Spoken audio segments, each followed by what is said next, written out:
Howdy, howdy, howdy, everybody, and welcome to the NASRA NRE Cup Series PrimaryJeep.com 300 here at Daytona International Speedway. I am Austin Knight. I am joined by Joshua Lee, and we are here live from Daytona here on Racecraft TV. Joshua, it's great to have you in the booth, and I believe you're going to be taking us on this wild ride right now.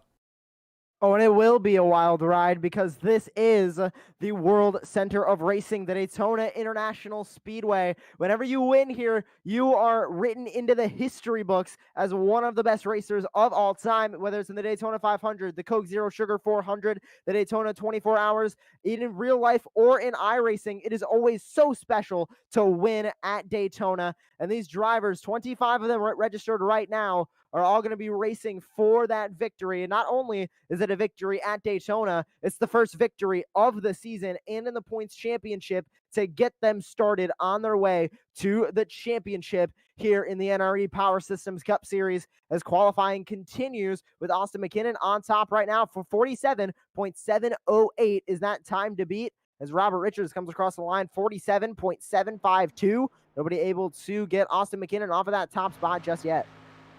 Yeah, we're looking at Raul Menza right now. You're going to be seeing a lot of guys right here. And a lot of different paint schemes and driving lines. Now, Raul just did his outlap. He's currently looking down to that inside, running on that yellow 37, dancing down there. And he moves up to 7th place, just barely improving. The fastest time right now is Eric Zimmerman. Jumps up into pole position with a 47.63.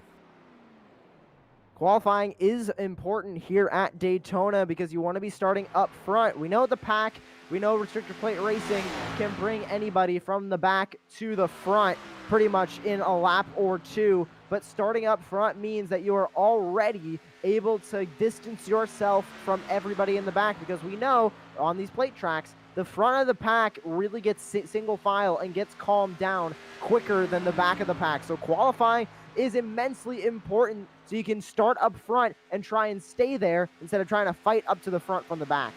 Yeah, at Daytona, there's a lot of different strategies going on as Nicholas Sacco steals provisional pole to 47.59. That is a very fast lap compared to everybody else in this session. That 47.585 is just really fast from that 29 machine. Yeah, we're going to be going through the field very soon as Gabriel Elston is just coming out on his outlap right now. So he's going to be running on that high line and then diving down to the inside for his fast lap. He's actually slowing up right now. So Gabriel looking to have some problems in the 25 car. Looks like something might be wrong with his Chevy Camaro, possibly something wrong with the setup or his equipment. So he brought it right back into the pits. We'll see if he comes out for a qualifying run at all. Only 10 cars have made time right now. Nicholas Sacco still on the top, make that 11, as I believe Keith Bradley just jumped up into 11th, 48.280. And he is on a flying lap for his second time around down on the bottom of the racetrack. Yeah, Keith Bradley, opening times, don't expect them to be fast, but if you put in a 48 on your opening time, you're going to look up there because if you just run down on that yellow line for the entire lap, it's roughly an entire second, nearly an entire second faster than just your outlap. So Keith Bradley looking good today on this very hot track here in sunny Daytona, Florida, but he's not holding down to that yellow line right now. So looks like this is going to be a very relaxed lap for Keith, who jumps up into 3rd. And that just shows a smooth lap down on the bottom of the racetrack is so fast. You don't need to do any special line. You just need to hold that car on the bottom of the racetrack, and you can get very fast times here at Daytona. But you need also to make sure that you're smooth on those inputs because rough inputs means you're taking a longer way around the track. You're not going to be as quick. 100% agree with you right there as we take a look at the currently qualified drivers. Jonathan Munda jumps into 5th place in that 41 car. He finished his lap. Currently 14 drivers put in a time, with Sacco at the top of that 47.585. But just look how closely everyone is. And you would think Daytona all the times would be exactly the same, because all these cars have the exact same engine and power. But it's can't be farther from the truth right there.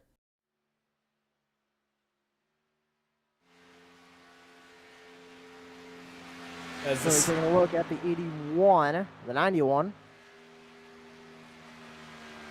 Yeah, 91, and what a beautiful paint scheme he's got. Look at that spec map of the green. Beautiful chromed out car with the matte. It's not, actually, no, it's just all chrome. Nathan Rowe jumping up there in 7th, and as we were talking about him, Derek Mullins jumped up into 2nd in the number 2 car. The 9 car coming across the line for, I believe, not his first time, but he's going to jump right up. Brady LaBeouf, set 47.706 up into 8th. He's going to be starting in the top 10. He's going to be starting in the top 10, but we do have 2 drivers that haven't set a time yet. That will be Rhett Tucker and Chris Baines. Can they break into the top? Actually, no, yeah, he is guaranteed to start in the top 10. Rhett Tucker, the 99, up on the top of the racetrack, hugging that wall. And you're going to watch him this time by. He's going to sneak down to the inside line and try and get a fast lap around the shortest way around this speedway, which is right on that double yellow line. There goes the 99. You're on board with him as he goes right across the start-finish line.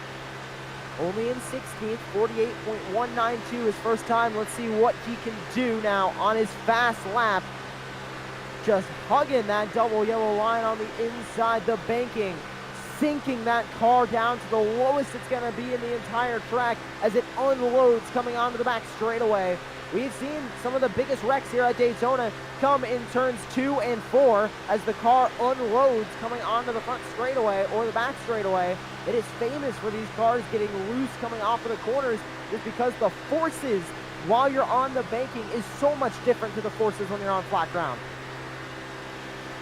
All right, Tucker coming into the trial right now. He hasn't left the yellow of that stripe. Comes across the line to go up into 2nd, just behind by 0.03 of a second to Sacco. Some very fast times up at the top of the leaderboard. The entire top 8 can be separated by only 0.1 of a second. So everybody close up at the top of the leaderboard. As qualifying going to wind down, 10 seconds left on the clock. Everybody that wanted to make a lap has made their laps. And we have the starting grid for today's 120 lap race. Here, the opening round of the NRE Power Systems Cup Series. You're watching it right here on Racecraft TV. The primaryjeep.com 300 ready to go green. But let's take a look at that starting grid as everybody makes their way onto pit road behind the pace car, getting ready to go racing here in the primaryjeep.com 300. Nicholas Sacco will start on the pole with Rhett Tucker to his outside. Row 2, Derek Mullins, Eric Zimmerman. Row 3, Keith Bradley, Clinton Castleberry. Row 4, Jonathan Munda and Nathan Rogue. And row 5 is going to be Brady LaBeouf and Austin McKinnon. Yeah, they're followed by Chad Oxendine and Robert Richards in 12th place. In the row back for them is Max Steck and TJ Wood, who has a few fans in chat right now. Arthur Floyd and Raul Menza followed right behind them. They're followed by Gabriel Ellison, Clinton Sneed, Zach Adams, and Ryan Kendall at the 20th place. 21st will be Brandon Bullock. 22nd, Chris Baines. In 23rd, Taylor Peacock. 24th, Michael McKinnon. No, 25th, Andrew Hurley. And rounding out your 26th car field to take the green flag is Mark Truxell. As everybody going to line up behind that Ford Mustang iRacing.com pace car to go racing here at the Daytona International Speedway. You can see it up on your screen, 120 laps around this 2.5-mile oval in Daytona Beach, Florida. So much history at this racetrack, and I have a feeling we're going to repeat some history here tonight in 120 laps of racing in Austin. Something a little bit unique for iRacing. We're going to have some stage racing tonight. Yes, we are. The stages have made their way into this series, and they're replicating real life as much as they can. Stage racing, double flawed restarts, and I believe it may be an overtime if it comes down to it. But the NRE Power Systems Cup Series wants to be just like real life, as close to that as they can. So we will have 3 stages going on, and that is going to be big for strategy. And I think stage 1 is just going to be an all-out sprint until the very end.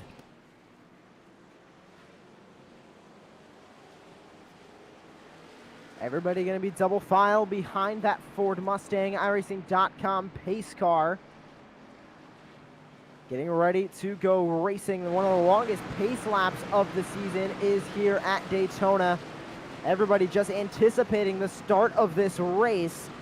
And Austin, you said you think stage 1 is going to be an all-out battle. Do you think they're going to go aggressive off the start, or do you think they're going to wait closer to the end of stage 1 to be a little more aggressive? You know, you've been waiting for this moment for all week, ever since last race, and it's Daytona. You just have that energy. Some guys go in there thinking, I'm just going to take it easy, but there's always that one guy who just wants to be at front. Daytona is like nothing you've ever seen before. You just run up there and you get to stay in the draft. The draft will suck you up all the way to the front. You feel like you could be leading this race from start to finish. So it's going to be very, very crazy. 30, 30, 60 are our stage laps with yellow flags in between them. So we're going to see what's going to happen very soon as the iRacing Ford Mustang pace car comes out of turn 4 and getting ready to pull off. And I'm going to hand it over to Joshua Lee, and he's going to take us through the start. 25 cars behind the iRacing pace car. It pulls down into pit road. We welcome you to the NRE Power Systems Cup Series.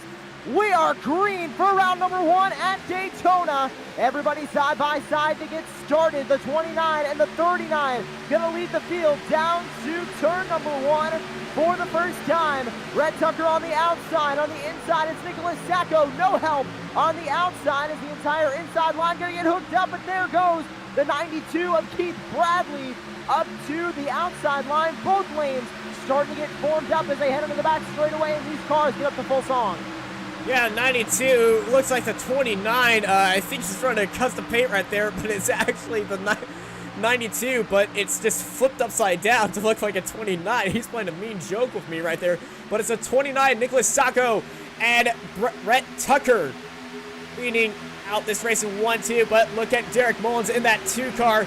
He's holding down the inside, and oh no, Keith Bradley gives Nicholas Sacco a big old bump and run. That 92 got loose up on that outside line, had to check up. That checked up everybody behind him. The outside line now struggling to get reformed, but that inside line is fast and formed up with that 2 car of Derek Mullins all over the back bumper of Nicholas Sacco on the inside.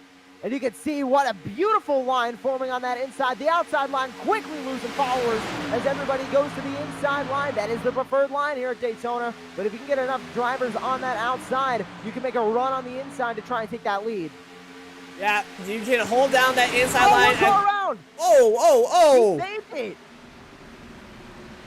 A lot of people in the grass, but we are staying green here at Daytona. What a save. He got turned coming off of the corner. I think it was one of the white cars towards the middle of the pack. And you can see the replay right here. That Ford Mustang, that was a 21 machine. He just got a light tap, and he forced everybody else to check up and miss, but everybody's saving it. We're still green here at Daytona. What a save. We're only on lap 3. What a race, but look at what's caused that to happen. This is a full-on line race as everyone is spread out so thin, but we got a 3-car pack at front, and they're pulling away from the rest of the field. That 99 machine of Rhett Tucker wants the lead, and he wants it now. He hopped up to the inside of the 2 car. He thinks he might have a faster Ford than he does on that inside line. So he hopped up to the outside, possibly thinking he could get by him, but without any draft, without any help, he's just going to fall right back to the inside, or is he? There's a small outside line forming up. Oh, the 92 with damage. Austin, do you think it's going to affect him? You can see that spoiler damage, but we are at Daytona. It's definitely going to have an effect, especially if he is left alone. His only bet is to stay in the draft and wait to use that fast repair that he's got, because the amount of damage that he has is going to slow him down, like just running behind you and you have a parachute open. But there's also damage on the front of Clifton Castleberry's car, and these two are teammates.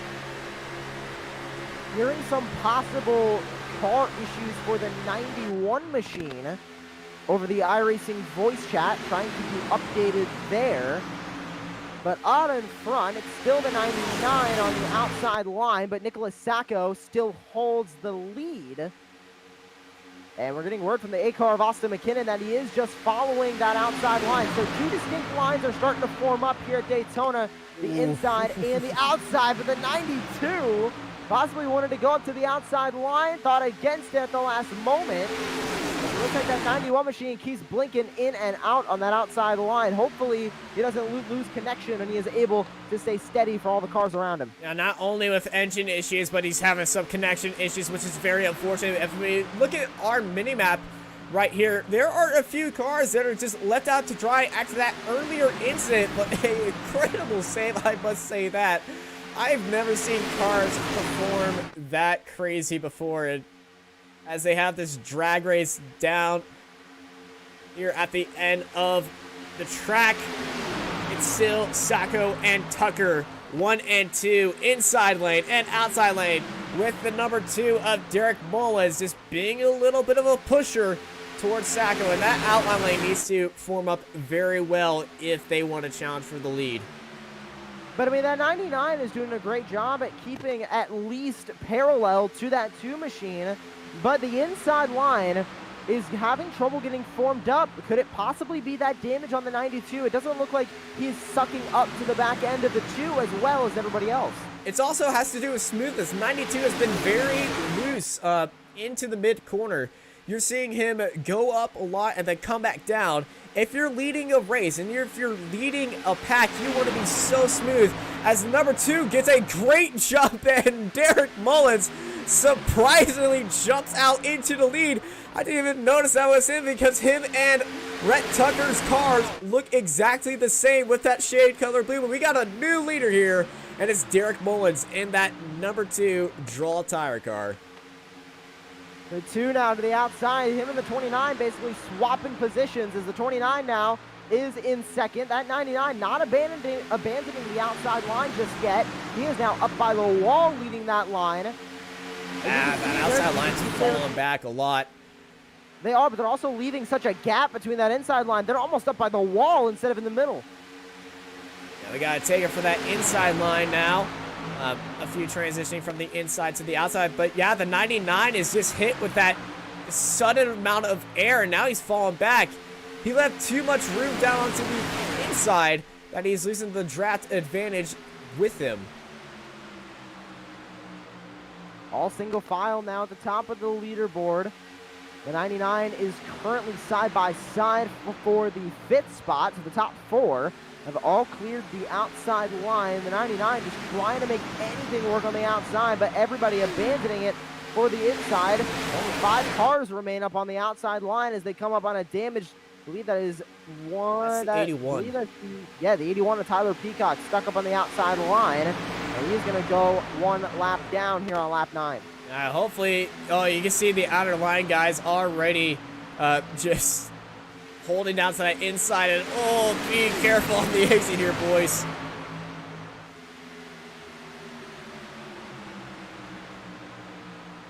That did not help the outside line there at all. Still falling back as more abandon it for the inside line.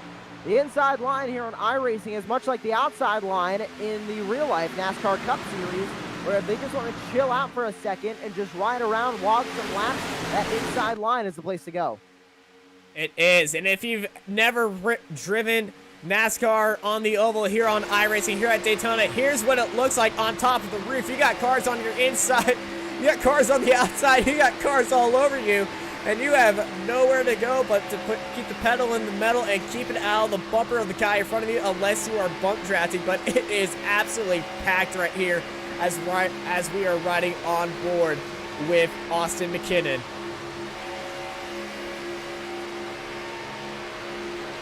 More cars hopping up to the outside line. It looks like the 21, and I think maybe the 92 also. Yeah, the 92 is leading this one, and just look at the damage. That is exactly what I said. The amount of damage on that 29 car is so bad that it's all up to Clinton Castleberry to be the beef of this train, and he's just trying to push the Rhett Tucker car in front of him. I don't think it's doing any help. You can see it's falling not. back on the outside. And one car hopped up there. The 4 car hopped up too. Looks like 2 hopping up there. The 8 and the 4 went to the outside line. We're going to see if they can do anything up there. There goes the 64 now. Going to take advantage of the opening spots on the inside. So the 8 and the 4 now bump drafting on the outside. They are in the battle for the 3rd spot with the 94. But with no other help. Yeah, and with no other help, they're not going to make it go anywhere as everybody abandons the outside line. Whoa. Only 2 cars left up there. 1 car gets pushed under the double yellow line. You don't want to go down there. Yeah, and they're actually losing a lot of ground, too. That was Keith Bradley, who is just pushing everyone back, and unfortunately with him, all the Rhett Tucker cars actually all packed up with each other, so this might be a strategy. Maybe they're sensing a little bit of an incident incoming. More cars hopping up to the outside line right as they fell back. The 8 and the 4 actually doing a great job of drafting each other up to the front. The 37 of Raul Meza also joining them up there. They're also joined with the 12 of Robert Richards, and I believe 2 more cars up on that outside line towards the back. So it looks like we have 6 cars on the outside, 7 on the inside. But that outside line with a huge run. The 8 car gonna take the lead for a second. Not able to clear the 2 machine on the inside. Yeah, that bottom line only has 2 cars powering that train. The 94 has a lot of room between them and the leaders, and they're gonna be having a lot of trouble getting back in there, but the 94 has all the draft in the world to get sucked back up into the back of the 29 car, as the Rhett Tucker cars have actually formed a secondary pack, and they're going to be running on their own, maybe trying to go all the way to the end of stage 1. Now, I know you can definitely get 30 laps on your own here, so I'm not sure what they're trying to achieve right now, unless there is a fuel limit for these cars. And the 8 well into the lead. He could have dropped down right in front of the 2, but Derek Mullins' car is just too good in the corners. And come across the start finish line this time by to go on to lap number 15 as the inside line continues to space out more than they previously were. The outside line is tight. And all together, the inside line looks to be pretty much a pack of 2, and another pack of 3.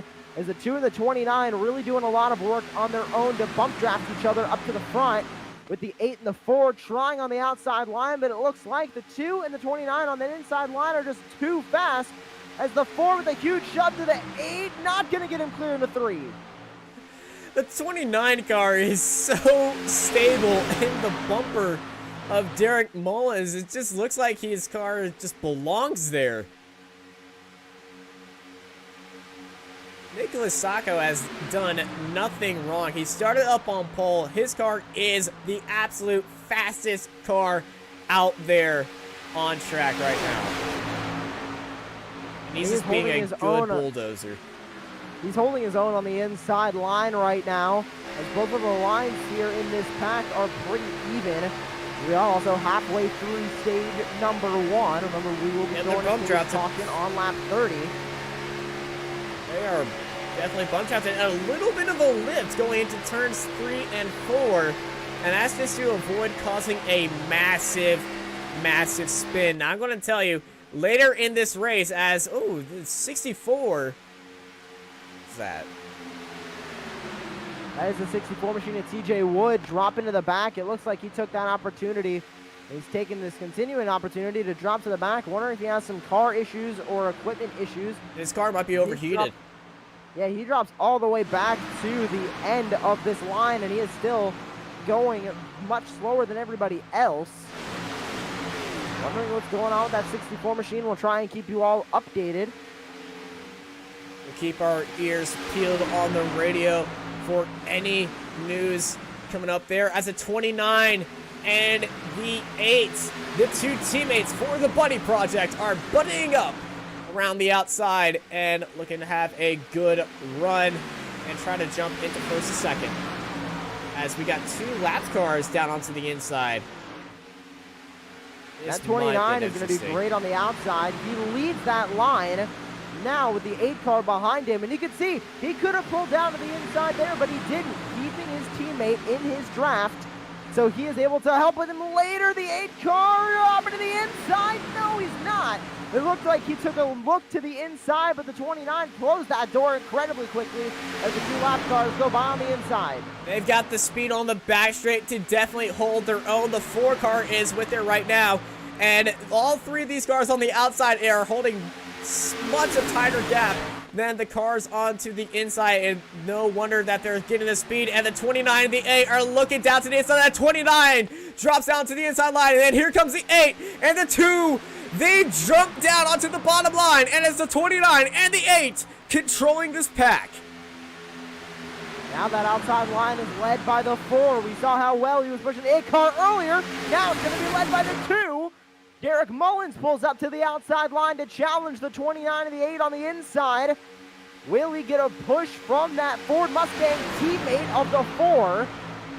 Not able to get to his back bumper, but before the corner. But the 29 and the 8 continuing to pull away at least a solid 3 car lengths ahead of the pack. Oh, it's getting a bit scrappy back there as Derek Bullets and Eric Zimmerman are having a little trouble. And oh my goodness, we got a little bit of a demolition derby. The 54 took a big chunk and we got cautions out. Big giant crash on the tri-oval.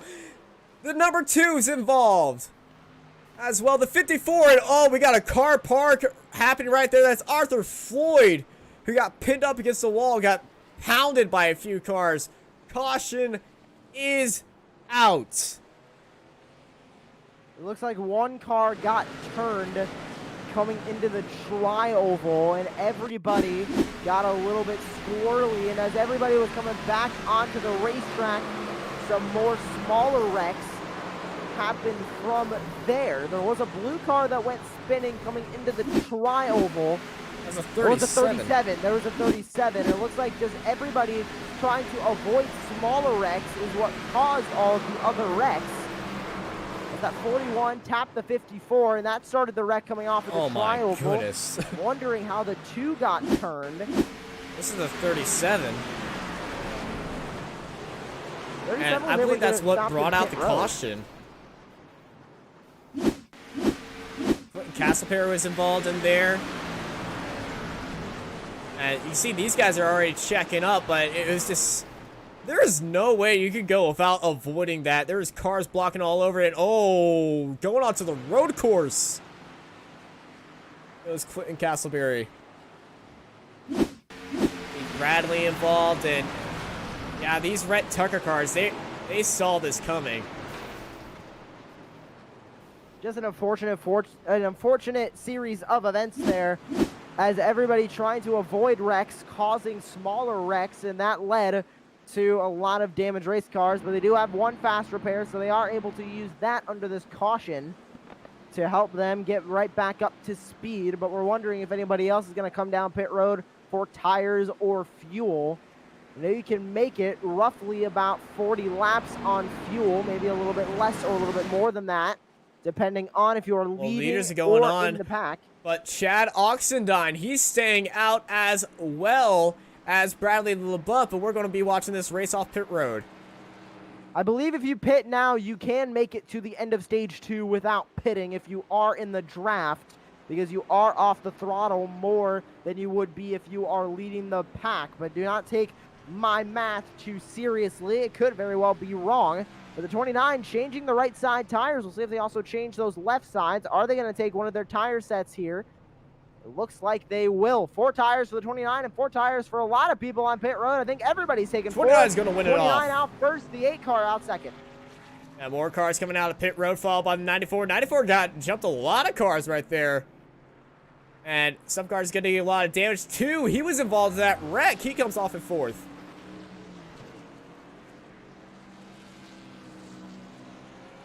And look what the 99 is doing. He's just slowly coasting off pit road. He's waiting for his teammates.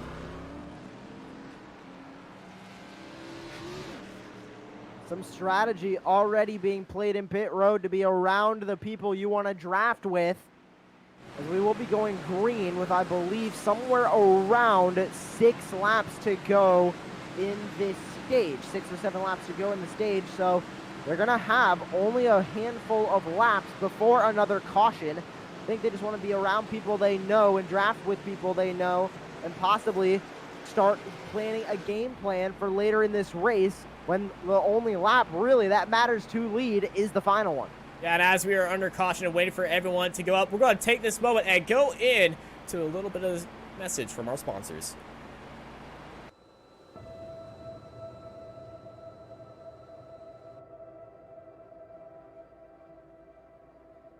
Can you see it? It's right there.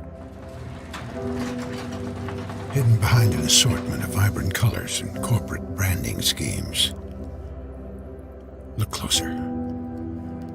Past the nearly 200 tons of handmade American steel. And beyond the highest quality, custom-designed electrical components and systems in the industry. Deeper still, to the very core. That's where you'll find it. The heart of NRE. Heart is what makes us who we are. Heart is why NRE products and services are made with more. More precision. More grit, and more passion.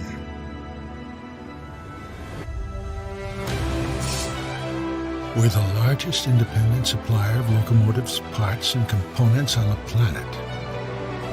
Vertically integrated and strategically positioned for multiple domestic and international facilities.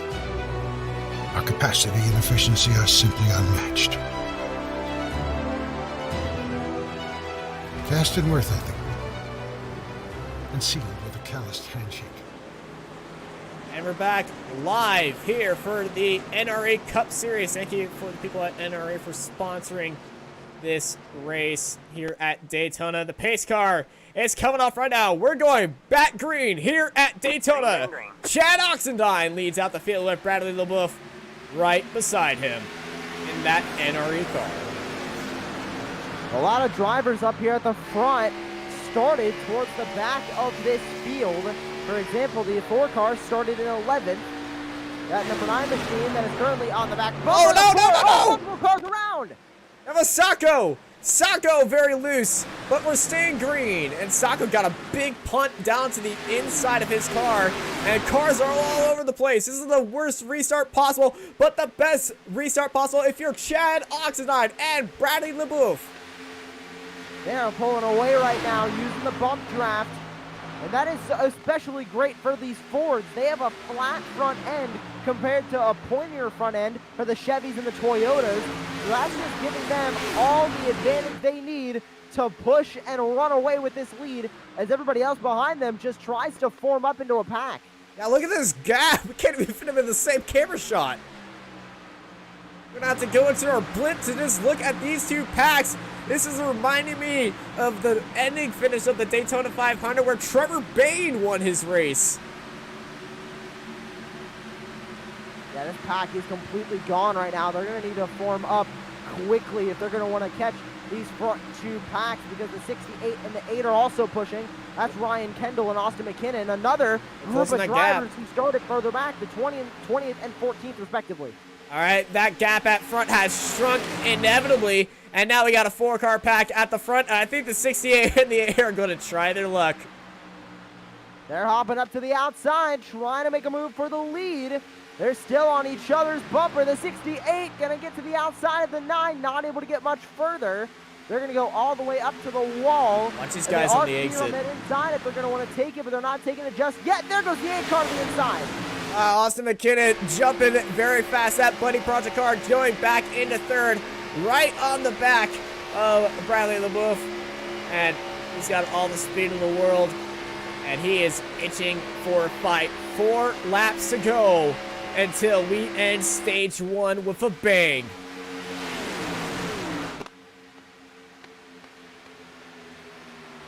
Four laps to go now here in stage 1. Before we take that stage break and get ready for stage 2. The 4, the 9, and the 8 controlling this field right now. They're pulling away with the 68, just trying to make something happen in 4th. He wants to get back up to the bumper of the 8 and possibly make a move for that stage win.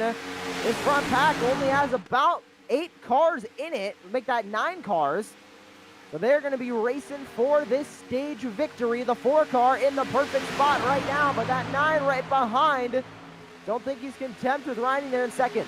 I'm pretty sure the title sponsors are absolutely proud of the 9 to be right there, and he is in prime position. He is waiting for that slingshot opportunity, but that 8, oh, he is hungry to jump up there for that stage win. 3 laps left.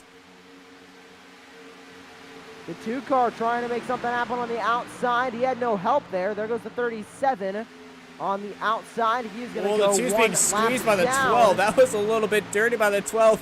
Almost pushing him into the back of the 37, forcing the 2 to lift off. If there's stewards here, they might be looking at that if that's protested.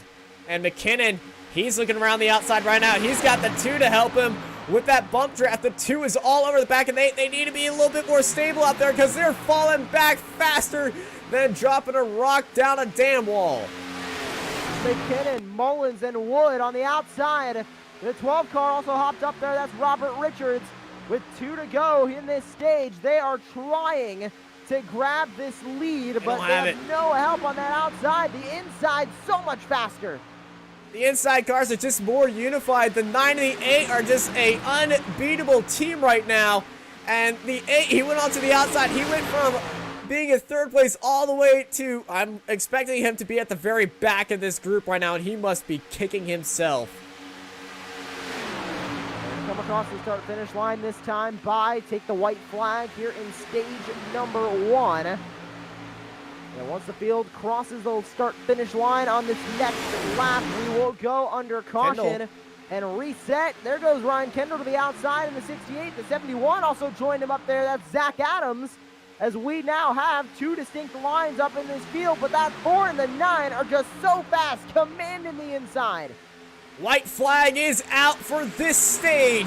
Oxidine, Lay Wolf, Ryan Kendall, Jonathan Munda, Zach Adams, your top 5. They're drag racing here down the back straight. Who's it going to be? The inside line or the outside line? They're all packed together. And Kendall is technically leading, but Oxidine is holding down to that inside line. They're side by side, and oh, there's bumping, and the 68 goes into the wall. Big crash. Caution is out. Caution is out. The big one on the front straightaway coming to the checkered of stage 1.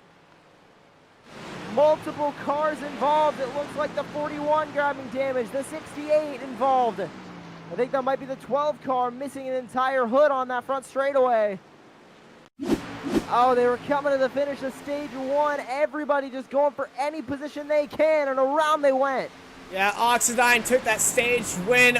Only Chad Oxidine and Bradley LeBoeuf escaped that so luckily, and that is so unfortunate at the very end of the stage. But that stage racing, the 68 tried for that position up there. That's right on the nose, and oh, that is so unfortunate. And we're riding on board with Jonathan Munda, who is just, oh, that was everyone.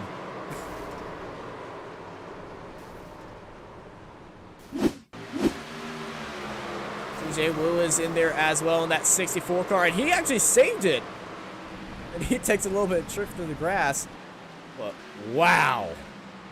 Everybody was so tight together on the outside. That one mistake from the 68 just got a little bit too far up towards the wall, caused everybody to stack up behind him. We got cars coming into pit road here in the stage break. Well, with the stage break and everyone, after that excitement, I expect the pit crew is going to be very hard working today. And wow, what a way to end stage one. We'll be right back after these messages.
Thank you to our friends at Malware Bytes.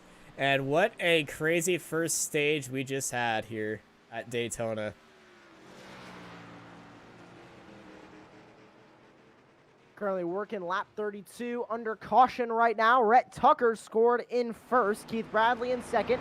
Eric Zimmerman third. Nathan Rogue fourth. Chris Baines rounds out your top five with Glenn Castleberry, Chad Oxendine, Brady LaBeouf, Austin McKinnon, and Arthur Floyd rounding out your top 10 here at the Daytona International Speedway. For round number one of the NRE Power Systems Cup Series, you are watching the PrimaryJeep.com 300 on Racecraft TV. We are currently working lap 33. The field's going to get ready to go back to racing. We will enter stage number 2. This stage will end on lap 60. So a roughly 30 lap shootout before we go under caution once again for a stage break. And then it'll be 60 laps all the way to the finish, 120 laps, the scheduled distance here at Daytona. But if anybody knows anything about Daytona, that scheduled distance is only scheduled. It is very often that we go over that scheduled distance in NASCAR overtime. We'll cross that bridge once we inevitably probably get to it. Yeah, we're looking at stage one, winner of Chad Oxendine. He just knew where to be. Now with stage two coming up, who's going to be the biggest benefitor of this start? Because we got Rhett Tucker and Keith Bradley, teammates, starting side by side on this restart. Are we going to see a little bit of a inter-team working between the Malware Bytes car and Rhett Tucker's car? It is possible, but I also think that they're going to run side by side for a little bit because they haven't really been helping each other much in the start of stage number one. They ran up front, and they pretty much ran double file the entire way, and they weren't really on the back of each other. They were helping other drivers or being helped by other drivers. So I think we might see the 99 and the 92 not exactly help each other, but they're not going to hurt each other either. That's famous words from Terrell Waltrip. At least you don't have to work with me, but don't work against me. As we're back racing here at Daytona, stage 2 underway. Yeah, Rhett Tucker just drove away with that, and Keith Bradley was just a sitting duck. He didn't even react. And Keith Bradley had a lot of that damage, and it is looking repaired now. And speaking of damage, after that stage 1 crash, we had 2 cautions in stage 1. How many cars have their fast repair left to use? I'm not exactly sure. Everybody has come down pit road at least once, some of them twice. There's no way of knowing if they've used their fast repair or not. So I think the way we're really going to find out if they've used their fast repair is if they start to calm down and not make as many bold moves out on the racetrack. But as I say that, we're double file all the way back. Yeah, we're double file. The Rhett Tucker Esports cars holding out to the outside. We got new leader. It's Eric Zimmerman. Zimmerman on the inside of the 94, getting a lot of help from Chris Baines. in the 54. There's the 4 of Chad Oxendine. He won stage 1. He is looking for the lead once again. He clears the outside line into 3rd. The 54 now going to hop to the outside, trying to take the lead away. Where did Oxendine come from? What a restart by the number 4 car, and we got new leaders now. Chris Baines and Chad Oxendine are bumper to bumper and in the lead. Do in the lead, and he's followed by good old Candy Apple Bush. The 99 and the 92, those Red Tucker Esports cars working together on the outside, not able to make much happen. But there goes another Ford to the outside. Oxendine trying to take the lead away from the 54. Will those Fords work well together on the outside line? They don't have much help, but there comes the 8 car, a Chevy joining the Ford train on the outside. Well, it's going to be all-American racing now, but on that back straight, the outside line has the advantage because they're coming off of the taller back end, and here comes that outer line. They're straight into the lead. And down onto the inside they go. Rhett Tucker Esports sitting pretty in 2nd and 3rd. All 4 dominant cars on the outside cleared the inside line on the back straightaway. What a move. Here comes the Rhett Tucker cars now looking onto the outside. Rhett Tucker, the man himself, looking onto the outside. He's followed by Keith Bradley, his teammate. Then got Days Air, but they're going to be waiting onto that back straight. That back straight is where that outside line comes in, but look at what Rhett Tucker's doing. He's blocking that inside line. He's going to stay on the inside. He's going to lead the outside line and his teammate. Will they be able to make it work down the outside without that help from the 99? The 92 now leads the way with the 8 car behind him. All the Fords have pretty much abandoned the outside line at the front. The 99 and the 4 now working together on the inside. A crazy battle we have for the start of stage number 2. Now the 54 looking around to the outside. That is a very risky move because he doesn't have any car to help him right there. Hopefully somebody can pick him up, but no one's right there. The 94 of Eric Zimmerman's just going to sneak by, but here goes Chad Oxendine. He's going to pick up the guys on the outside. He feels like he can slingshot past. That's risky because look at the speed that the 94 has down to the inside. And the 94 is going below the yellow line and making a pass for the lead, but Chad Oxendine, oh no, the 54 gets collected. All right, man, caution is out. Caution is out. What just happened on the back straightaway? I think what happened... We went 4 wide. I think what happened was the 94 went all the way down below the yellow line to pass the 99, and as he was coming up, the 54 spotter did not recognize that the 94 was there because he was technically off of the racetrack. Yeah, it was the 54 coming down straight into the 94 who was below the yellow line, and the old school NASCAR fan in me was to say made a illegal pass, so karma came directly straight towards him. I'm slightly biased, but yeah, that is extremely unfortunate right there. And I think the 54, that was his, yeah, he's been in the pits twice already, so he might be out of fast repairs. And there's the 54 coming down pit road. We'll see what happens as he comes into his pit stall to the help of his crew, and it looks like he is going to change tires, but that damage no fast not repair. getting fixed. That crew is going to have to go to work for a couple minutes on that 54 machine if he wants any shot at coming back onto the racetrack. We can't assume he's going to end up going a lap down as he stays in pit road to try and get his damage fixed. Yeah, they're gonna be kicking themselves and getting out the hammers right now, and that was just disastrous right there. As we look back at front, Oxendine. Oh, can this guy ever? This guy is just always in the lead. He's found his way into the lead, and he just is in the right spot at the right time. He had that outside line absolutely covered. He got into the lead, and then right behind him, his biggest competition just went straight out of the race. He is acting much like a toe for each line. Whichever line he is in, he is able to pull it out in front and grab the lead. That Ford machine is very, very fast, and I'm expecting him to be a regular threat throughout this race. But we still have 80 laps to go. A lot can still happen towards the end of this race. A lot can definitely happen, and especially if we take pit strategies and race strategies. But Chad Oxendine can do no wrong here. He knows what to do, and that car's race pace is just absolutely insane compared to everyone else.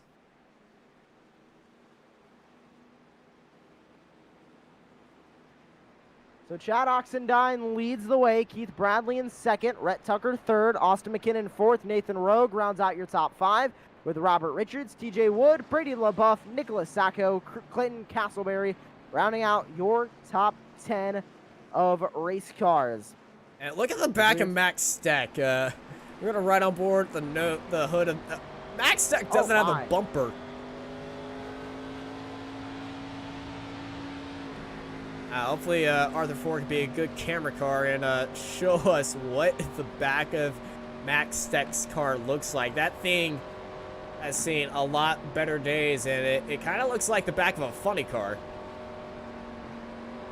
And I hope Arthur's letting Max know that he's basically driving a box with no end wood.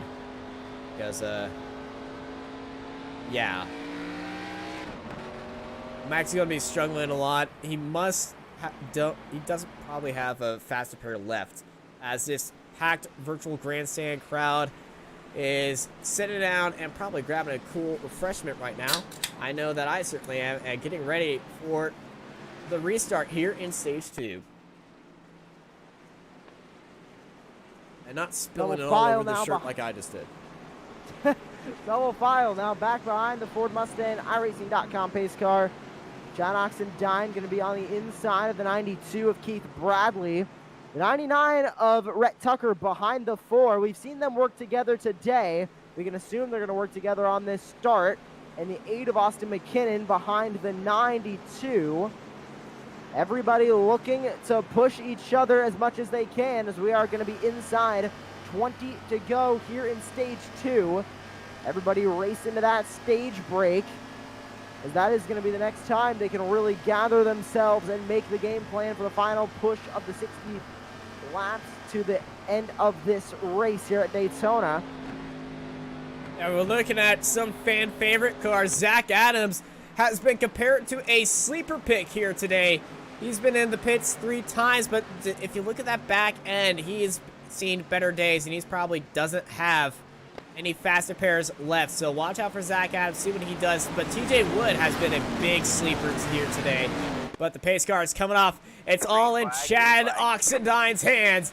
The Californian leading out the field, and we're going back green here on lap 42. It's the meeting of life here in Daytona for the NRE Cup Series. 41 coming off of pit road. He's going to be slow on the inside. Not going to affect the pack. The 4, the 99, the 8 lined up on the inside. Joining them is Nathan Rogue in the 91. Only a handful of cars on the outside. They're going to fall right on back. The inside line dominant again as they come off 2. Now the outside line was caught off guard right there. And really they only get that pushing effect. But here comes the 8 of Austin McKinnon. Swinging it into the outside and picking up that draft. There's 4 cars on the outside pack, 5 cars, 6 cars on the outside pack, and there's a big giant gap down to the inside, and here comes Rhett Tucker looking around the outside, and Chad Oxendine has been left alone, and this is this is not good for Chad Oxendine, as he is out there all by himself. He's going to try to find that track as the 8 and 99 drop down in front of him. Everybody just went right up to the outside right as it looked like it was starting to form up, and that pushed the 99 and the 8 right in front of the 4, as everybody now looking to go double file coming down the Daytona super stretch. Oh, that's beautiful to watch. You can see already where Austin McKinnon is ready to pounce on the back of Rhett Tucker, and Rhett Tucker, I would say team owner of Rhett Tucker Esports, is in the name. He's definitely in control, and around the outside, Austin McKinnon looks there, but there's no one there to help him, and Chad Oxendine says thank you very much, and slips back up there into P2. And now the 8 of Austin McKinnon on the outside line. He's going to have the 91 of Nathan Rogue behind him. as the 12 car back up to the front. That's Robert Richards. He's third on the inside line. There's no speed on that outside lane right now. All the speed is down there on the inside. These guys have seen too many cautions, and especially with 15 laps left in stage 2, they just want to see a green flag finish because they do have 6 sets of tires to use. That's definitely easy enough for every 20 laps, but you don't want to be taking tires all the time here at Daytona. Sometimes the scuffs work better. Everybody calming down now as we have 16 to go here in stage 1. Everybody looking like they're just riding on the inside line right now, getting a feel for their race cars. The 92 looks to the outside, but everybody else on the inside just riding around single file right now. Only a couple stragglers left on the outside. Yeah, that's one of the Rhett Tucker Esports cars, and up there, that's Max Steck with no rear end. He's all by himself, and if you ever seen a train on the highway just pass you and you're just stuck in traffic, well, this is what Max is feeling right now. Let's actually ride on board Max just to see the speed comparison of the inside line to the lone car on the outside. Oh, the 91 jumped up to the outside. He did not have enough speed to make it work on the outside, so he hopped right back down to the inside. It looks like a couple drivers are peeking the outside, possibly looking to make it work towards the end of the stage, but everybody's full foul right now. Only a couple stragglers on the outside. Now they're going to try and get a line going. So it looks like who's that hopping up? That's the 8 machine. Now Austin McKinnon, after falling all the way back, he's looking to jump back up there. The 64 car of TJ Wood is absolutely beat up in the front end. He must have taken a very bad bump draft. I think that might have been from one of the earlier crashes that we had in this race. So the 64 not able to make much of a help when it comes to the bump drafting side of things, but it looks like that car is still able to follow very well. So he is still in contention for a win of this race. 99 to 4 continue to command this race as the outside line try to make something happen, but everybody just hopping right back down to the inside.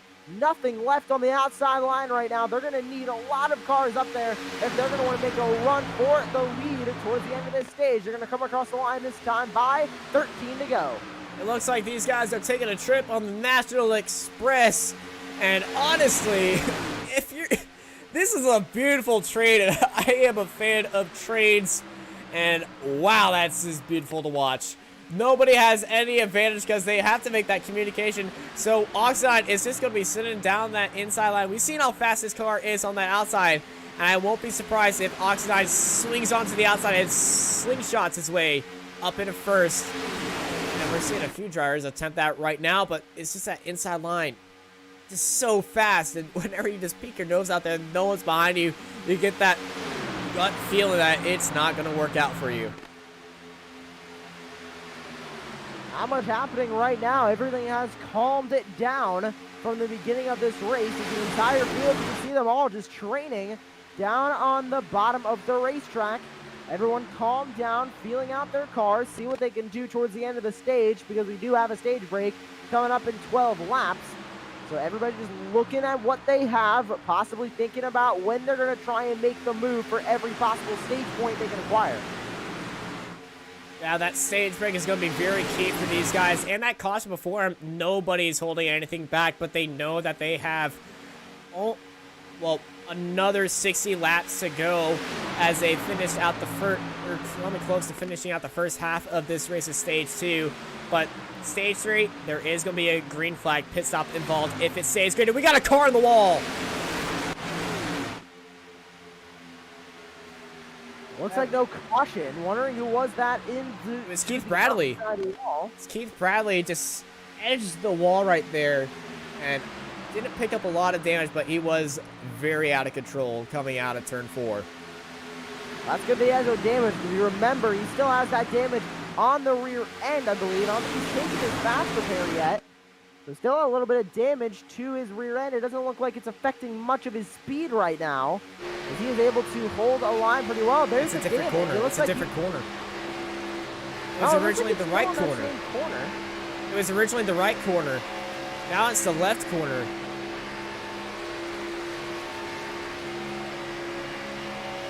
So he might have gotten his fast repair and then gotten more damage to his bumper. Oh, my Possibly in a manner just like that, as Arthur Floyd almost gets into the back of him. A little 91. Nathan just sneaking his way onto the outside right there. There's not a lot of room right there. He's being held by the Red Tucker Esports car of the 21 and then immediately backstabbed right there as he sneaks down to the inside. This is beautiful to nine watch. to go. It really is. Coming to 9 to go in the stage as everybody single file on the inside. Very calm. Everybody following each other as they come off of turn 4. The 4 machine has been on the back bumper of the 99 this entire time. Really not getting more than a half a car length away from the 99's bumper. That just shows to me that 4 car is faster than the 99. He's just riding around right now. Yeah, the 4 car's race pace is something to behold. He is always in front, and he finds his way to sneak back up there and just surprise everybody. He is extremely consistent, and he's been avoiding the incidents. And he's a heck of a updrafter. Some cars started to go up to the outside. It looks like more are looking there. The 12 looked to the outside. The 8 went with him, possibly saying, hey, if you want to go to the outside, let's do it now. 2 teammates on the outside. The 8 and the 29 made a look. Back to the inside they go. Yeah, McKinnon and Nicholas, both those guys, they thought about it, and they counted their cards, and unfortunately, the cards were not in their favor. There are 4 cars down to the inside, 2 cars looking around to the outside. 4 is greater than 2, and they just didn't feel like it, and I think they're holding damage. Team radio between the 8 and the 29. Nicholas Sacco was saying to the 8 machine, if we go a little bit later, coming off of one of the corners when we have a run, we might be able to make something happen. And it sounded like Austin McKinnon agreed.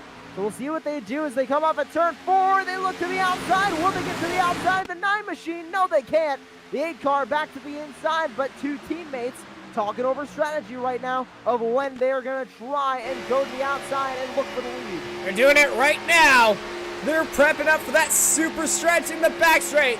And the 2 Buddy Project cars just trying to hold their own. Some cars are fanning out at the front. They think they're going to try to jump on this train, but unfortunately, they just got swamped right there. And oh, that's a big push from Nicholas Sacco on the back of Austin McKinnon.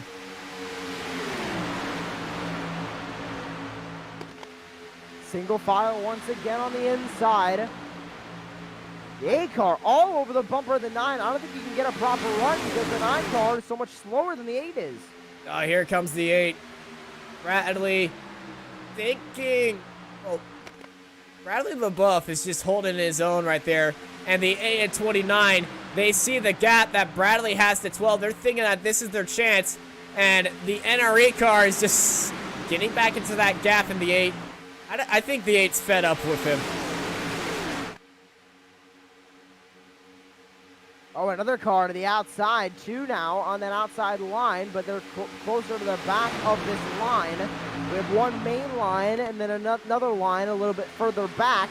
And this main line is the one that we're watching. It is the lead line with Rhett Tucker still leading the way. You can see this entire group of cars, only about 2 or 3 looking to the outside towards the back. We need somebody up in the front to look to the outside to possibly make a move for the stage win. We have 5 to go in stage 2. Oxidine and Robert Richards, the 12 car, have been sniffing that outside line right now. And Oxidine, he's looking for the outside even more, as I think he's prepping for that last lap move in this stage. And oh, that outside line's forming up. That's a Rhett Tucker Esports car. And here comes the Buddy Project cars looking around to the outside and just taking up some of that air, see if they can pick up some of that draft and push their way up to the front. But that'll be Keith Bradley leading out that outside lane. The 8 car looked to the outside line, and the 29 and Nicholas Sacco radioed over to him and said, if you want to leave me for the outside line, go ahead. But he pulled back to the inside. Now the 8 and the 29 running together as the outside line has fizzled up with 4 to go. Yeah, it feels like if you're trying to look for that outside line, it's best jumping off a cliff because you're going nowhere if you go out there. Another outside line starting to get formed up. Looks like the 27 machine is on the outside. 29 looking up there, so is the 8. Will they make it work? And once again, the 29 are going to stick with it this time. They're on the outside. But it just doesn't look like they're able to make it work on the outside right now. That outside line has lost all of the momentum that it had earlier in this race. Now that inside line is just the dominant line. And if you're going to win this race, you need to be on the inside right now. You need to be on the inside, but I feel like when white flag comes on, I think I'm going to see Chad Oxnard and Robert Richards just swing into the outside. There might be some heavy blocking from Rhett Tucker down onto the inside, but that NRE car of Bradley LeBoeuf, I feel like he's going to stay on that inside line and come out with a surprise Stage 2 win. That's my bet. Well, here we go. We're going to find out in the next 2 laps. 2 to go here in Stage 2 before we reach the halfway point of this race. Oh, here we go. End of the second stage. The 4 to the outside. The 12 with help. The 12 pulls back to the inside. The 4 now going to rely on the 9 and the 27 on the outside line to give him a shove.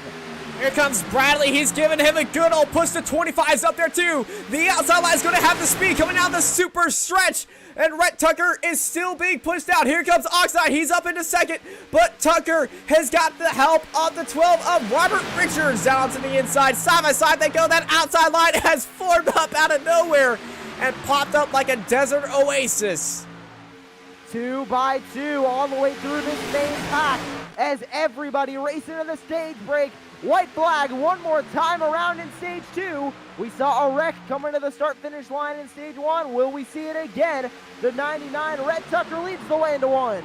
Yeah, Ox and I, we got cars spinning. Caution's out. TJ Woods hard into the wall. Oh my goodness. The 92 up and over, flipping in turn 1. 47 involved too. Big crash right here.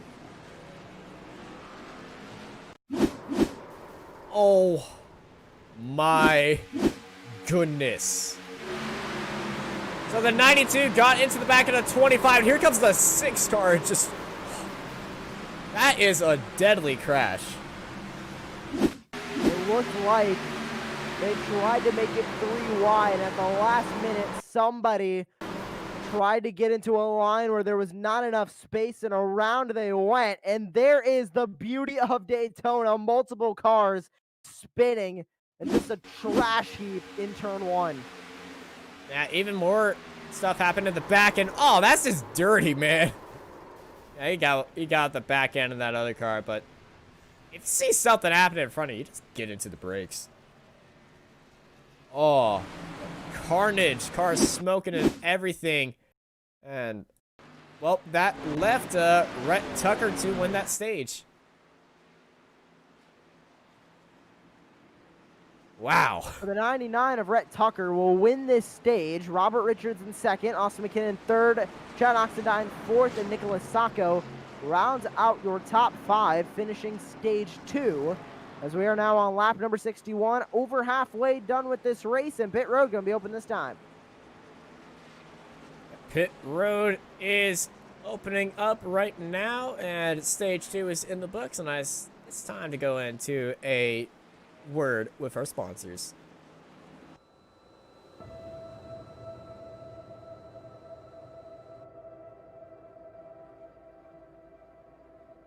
Can you see it? It's right there. Hidden behind an assortment of vibrant colors and corporate branding schemes. Look closer. Past the nearly 200 tons of handmade American steel. And beyond the highest quality, custom-designed electrical components and systems in the industry. Deeper still, to the very core. That's where you'll find it. The heart of NRE. Heart is what makes us who we are. Heart is why NRE products and services are made with more. More precision. More grit. and more passion.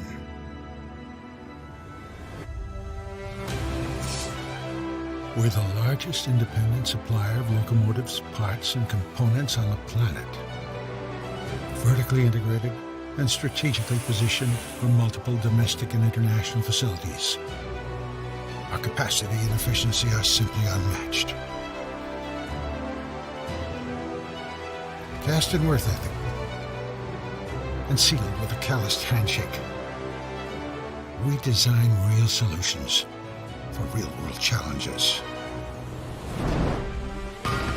Whether we're leading the charge on clean emission solutions or integrating the latest performance-enhancing technology into virtually any locomotive platform, we quote to delivery and ship from stock to offer the most flexible and comprehensive work scope throughout our global reach. Our customers call it a return on investment. We call it the return of North American pride. Do you see it now? It's there. And we're back live here at Daytona. Stage 2 is in the books. The lights are out on our pace car. Now we're getting ready to go back green here for the third and final stage here tonight. We've seen two exciting stages, stage 1 and stage 2, both 30 laps apiece. This final stage 3, 60 laps. We are on lap 63, going green on lap 64 of 120 tonight. We will race to the checkered flag in this stage. And all the exciting racing we have seen is going to build to a crescendo as we get ready to finish off these 120 laps here at Daytona in the primary Jeep.com 300, the NRE Power Systems Cup Series week number 1. This is kicking off this championship. I actually think we're in week number 6. They've kind of found us and they said, hey, this is a good start to have our midpoints in there. But I say this is a great race to kick off the month of September.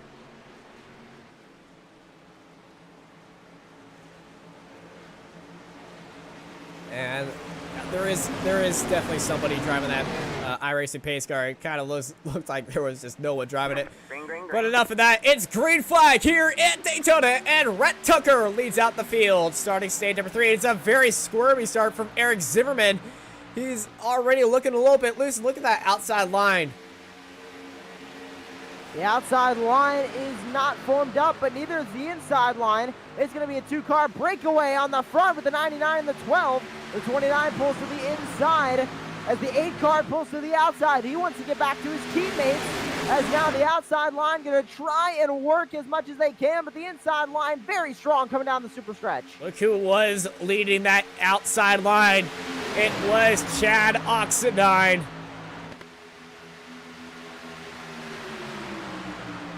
And look at the 29. He's got all the speed around the outside, and he's getting pushed by Chad Oxendine, one of the smoothest drivers out there. Oxendine has bump drafted him through the triangle, and Nicholas Sacco and Chad Oxendine take the front, and Chad Oxendine wants one more. He wants to be in the lead. Red makes her car goes a little bit faster. It's proven by 10 horsepower, and he's going to show all 10 of those extra horsepowers on the back of this Daytona super stretch. He is not able to make much happen on the outside. They're pretty much even with the inside line. The 99 of Rhett Tucker is very great at pushing. He is pushing that 29 very well, even though he's only about a half a car length off of it, not directly on the bumper. He is just so fast. He's just giving all of his speed to that 29 and getting him out in front. But as I say that, he abandons him. The 99 of Rhett Tucker to the outside. That is a giant change of character. Why would you stop from the lead of the... Oh, he's covering Oxendine. He knows what Oxendine's going for, and he's going to cover him off, and he's going to let Oxendine push himself up into second place.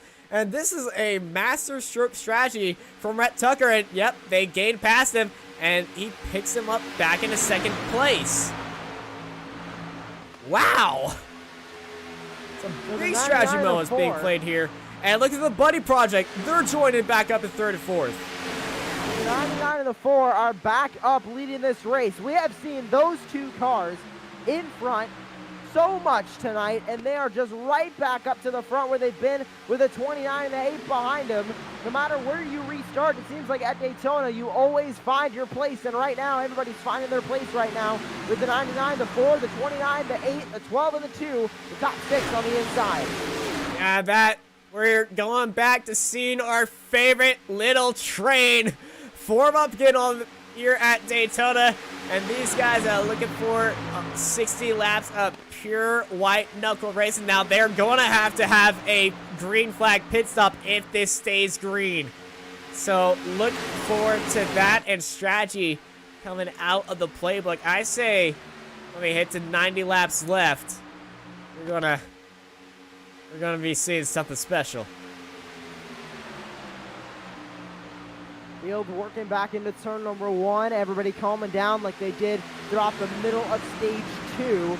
We saw them get a little bit more aggressive towards the end of that stage. And it looks like now everybody just calming down, trying to get their cars to the end as everybody else runs out of fast repairs tonight. They only had one, and I believe most of this field has already used their one. So now they're relying to get their current cars to the end of this race. Yeah, you gotta keep these cars clean as much as you can, because you can sure try to go for a earlier win or earlier position, but if you start crashing your cars, it's not gonna help you out. And I gotta say, the guys up at front here, Oxidine and Tucker, and I'm gonna have to say Nicholas Sacco as well as Austin McKinnon, these guys have kept their cars so clean that they have their fast repairs left. Two cars trying to make the outside line work. I think that's the 92 and the 91. But with only two cars up there, they're not going to do that well as the 71 peeks to the outside. Oh, who else tried to get up there? There's the 94. He tried to get up there. He just basically broke the draft of the 71. The outside line now going to fall all the way back. An unfortunate move for the 94, trying to go up and help the 71, but ended up hurting him as they're going to grab a run through the tri-oval. Yeah, they had the run. 94 broke a big hole in front of him. He's lost a lot of space, and I think he tried to go below the double-painted yellow line. He's been struggling with consistency, and his car is running very light and twitchy. And we've seen the 94 already get involved in one giant incident when he tried passing below the yellow line to get collected by the 54.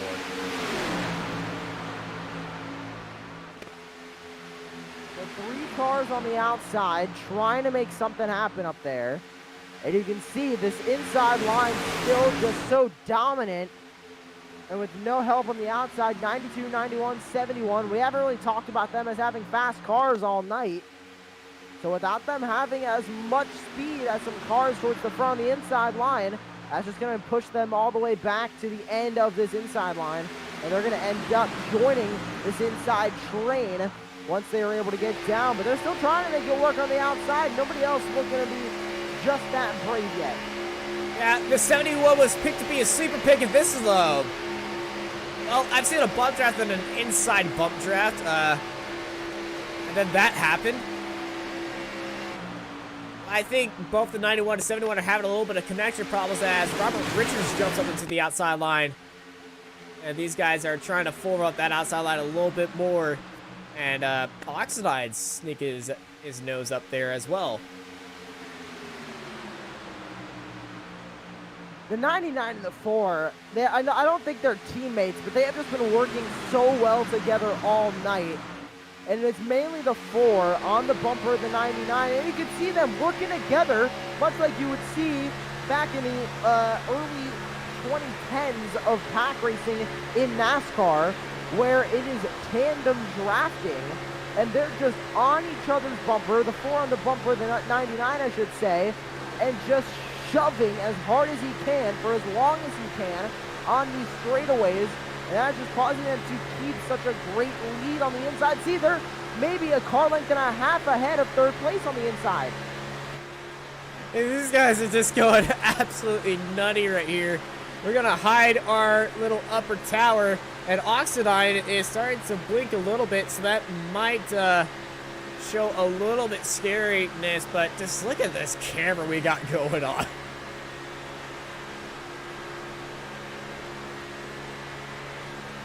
That inside line is also so well formed. The outside line just has some stragglers that don't want to be on the inside right now, but the inside just is so fast and they're so formed up, and you can see it just now coming off of turn 4. Everybody on that inside, single file, all full throttle, just logging laps right now as we work on the lap 74. We got cars looking around the outside. Hello, out of nowhere, this 71 and 92 around the outside, and Chad Ox and I gave a little bit of an outside shove, trying to upset their flow.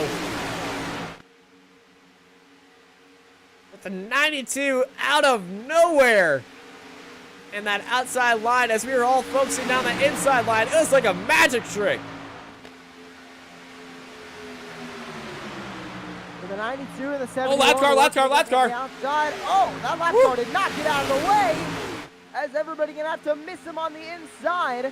They get by pretty good. The 99 and the 4 continue to lead, and the 92 just gonna take third spot away. He used that lap car to his advantage on the 92's in third. And the last car destroyed all the momentum the outside line had, but the outside line didn't really have anywhere to go. It was the inside line that had to push up and into that outside line, and if that outside line stayed where they were, we would have been sitting in a caution right now. It's a very heads-up drive for everybody here at Daytona for the NRE Power Systems Cup Series. Brett Tucker continues to lead. Chad Oxendine in second. Retaking third is going to be the 29 Nicholas Sacco, with Austin McKinnon in fourth on the inside. The 92 of Keith Bradley just keeps trying to use that outside and trying to keep that outside line going. But unfortunately, he's just not able to do that with only 2 cars up there as the 8 gets into him. Contact with the 92. They go all the way up to the wall, able to keep it out of trouble. Very nice of these drivers, keep it out of trouble. Still many laps left, but they're getting absolutely squirrely here at the front. I feel like some of these drivers might be getting a little bit bored. And there still is a lot of racing to go as they're going to come across the line on lap 77. And everybody else right back to the inside line. Only 1 car left on that outside. Just how quickly the outside line can go from rivaling for the lead to not existing at all. 71 is being passed like a locomotive on steroids right now. He's the only car left out there, and he's just switching for some help. Some cars looking on that outside line. That's a Rhett Tucker Esports car in front of him. He's getting some of that draft and the speed, and that second lane is forming up for him. But there's just not enough power. They aren't close enough at all. It's going to take some time for this outer line to form up. And it looks like the back end of this pack in general is just having trouble forming up. You can see they're pretty much all stragglers back there. These top 6 is pretty formed up. Make that top 7, adding in that 9 car. And everybody else looks to be pretty spread out no matter where you are on this racetrack. It's going to take a little bit of time for guys to start bunching back up, as with all the wrecks that we have had, a lot of cars are retired down in pit road. Yeah, we're coming close to our green flag pit stops. We said around 40 laps you could do in the draft. Are we going to see some people take that gamble right here? They might fly once they get inside 40 to go, because I think they'll start to get a little bit more confident. You also have to remember we might still have cautions, and we might go over the scheduled distance. So I would expect around lap 90, we're going to start to see maybe some guys start diving down pit road, because they know they'll be good to the end and then some if they need to go a little further. Yeah, lap 9, I'm going to say about 85 to 100 we're going to see these guys make their pit stops in here. I feel like lap 80 is going to be a stretch unless these guys find a way not to crash into each other. But with this thin field they got going on, it's looking very likely that they are not going to try any ludicrous moves anytime soon, especially in a green flag race where it's going to be a bit more spread out.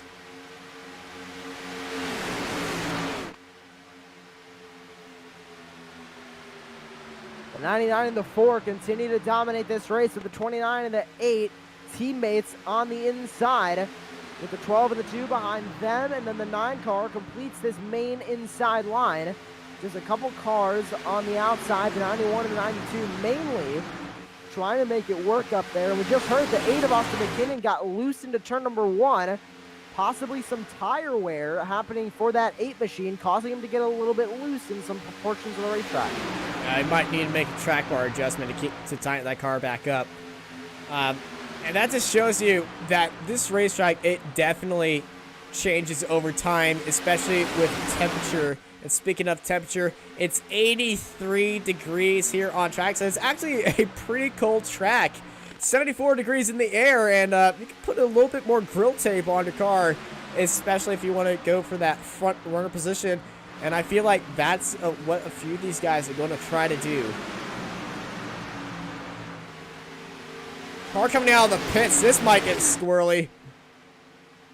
Oh, he didn't merge. Good thing. He stayed down on that inside line. That's a 94. But that also might have allowed the 91 and the 92.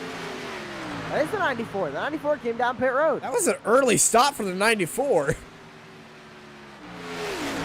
Wondering if he might have been overheating or had some damage that he wanted to get fixed, or if he just wanted to come down a little bit earlier than everybody else. But now he's one lap down. Here comes Oxidine. You're going to run for the lead. Oxidine to the outside. We saw that outside lane coming on, and Oxidine with the block. The 91 gets turned around. Oh, he's around. All right, man. Caution is out. Caution Massive crash. Multiple cars involved. It's the big one here at Daytona. Well, I would say the second big one, but I would say the 94 saw that coming and be like, yep. The 91 peeks to the outside of the 4, and that unfortunately led to the 92 getting into him, getting him loose, and there they go around. 1, 2, 3, 4 cars involved. The 71 and the 17 getting involved as well. The 17 avoided that around the outside, and I feel like he gets collected right. Oh, that is so unlucky. Gets collected by the NRE car. 7 cars, 8 cars involved. The 64 gets collected. Here comes the 49 around the outside, and I think he was the first car to avoid that. And just wow. 8 cars involved in there, and there were a lot of front runners too.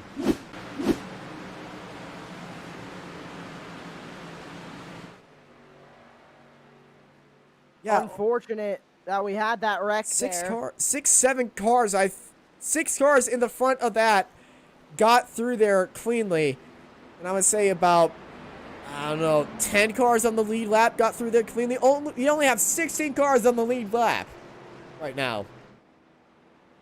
Unfortunately, we had that wreck, but that also is going to break up this stage, and we might possibly see some pit stops coming down this time by, as we are inside 40 laps to go in this race. We're going to see a lot of lifted. We're going to have to see a lot of lifted coasting for these guys to make 40 laps. So the 29 coming down. Ooh, that's a late move. That's a late move. A lot of people coming into pit road. Everybody's in. I am not surprised that everybody's gone in here, but yeah, it's a packed pit road right now. So with everybody coming into pit road, there is a possibility they can make it to the end of this race. But another thing that I wanted to mention, that we're going to be going green with a little bit more than 30 to go. So this is going to be pretty much just another stage on top of the 3 that we already had. So the first 2 stages were 30 laps. We're pretty much cutting this Ooh, that was close. 30. So we're going to be having a 30-lap sprint to the finish, just another stage. We can call this one stage 4 if we really wanted to. And everybody coming off of pit road, 99 out first, the 29 in second. Just barely the 99 got out there ahead of the 29. We got a great bumper cam, a pit road cam just at the end of it. And I would say just by a splitter, Rhett Tucker edged his way out there. There's no collisions on the pit road in the box area, so Rhett just drove straight forward. But I would say if this was in real life, I think Nicholas Sacco would have got that, would have been in the lead.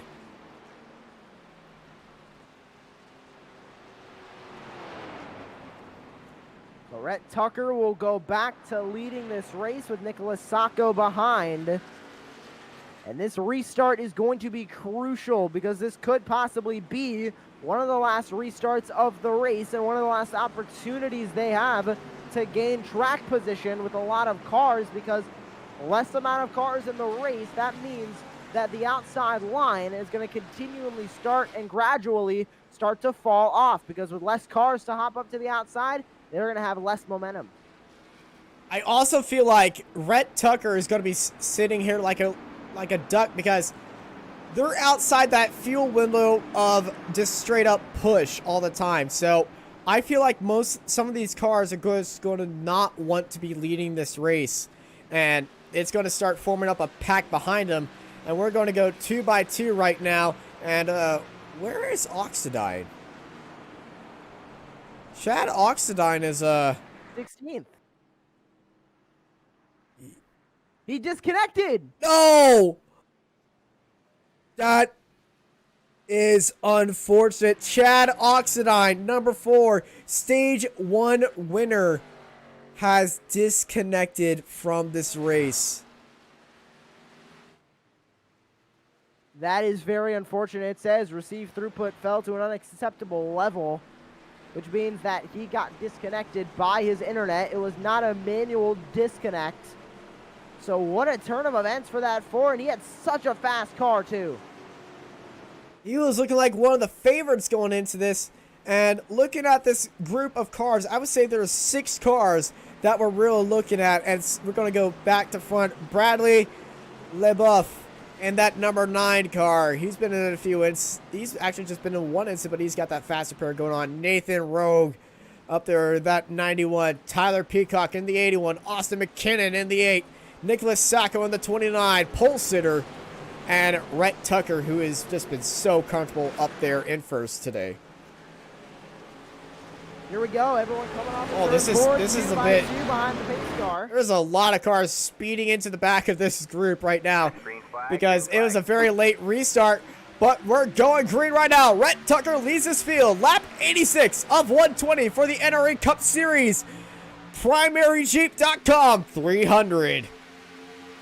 The 8 car on the back bumper of the 99, not pushing as well as that 4 machine was, but he is still able to keep that inside line strong. The 29, the 8 car's teammate, gonna fall down the outside. Will he hop up to help him? No, he's not. The 29 alone with the 9 car on the outside. That red car you see is Taylor Peacock.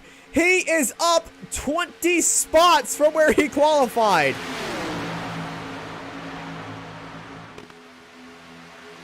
So more cars hopping to the outside. The 8's now up there along with the 71. 4 cars outside, 5 cars inside.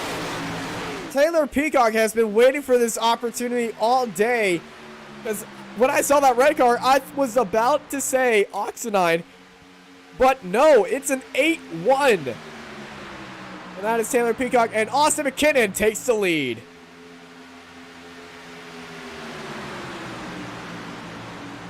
The 8 car out in front, but he left his teammate out on the outside, left to dry. He tried to get back up there, but the 29 is now going to battle for the lead with him.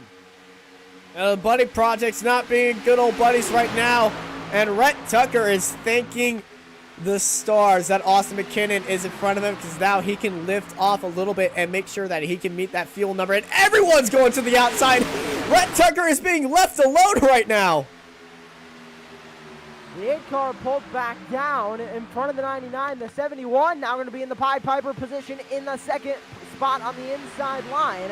The 8 car now running that inside line. He's not going to pull back up to the outside. The 29 and the 9 left on the outside. Here comes Rhett Tucker. Pulls up now. Rhett Tucker now trying that outside line. He wants to stay in front.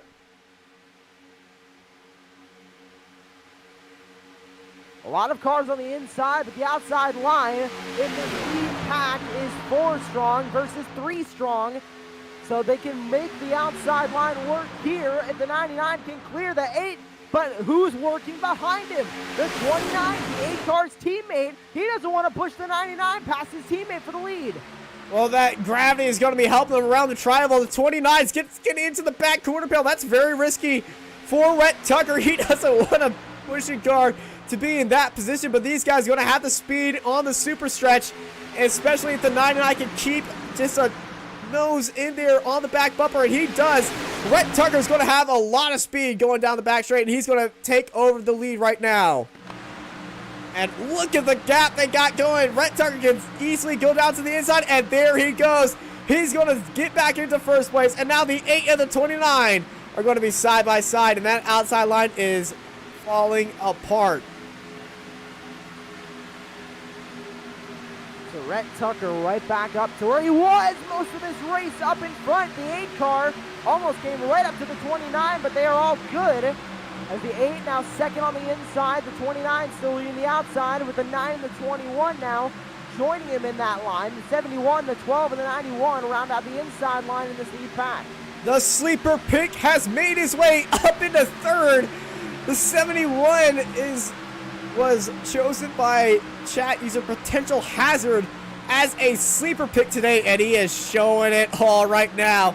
Sitting in third, and he was keeping a quiet race, up 16 spots from where he qualified.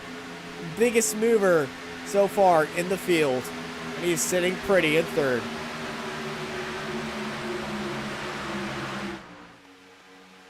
And that inside line is now formed up really well. The outside line, just 2 cars drafting each other up at the top of the racetrack.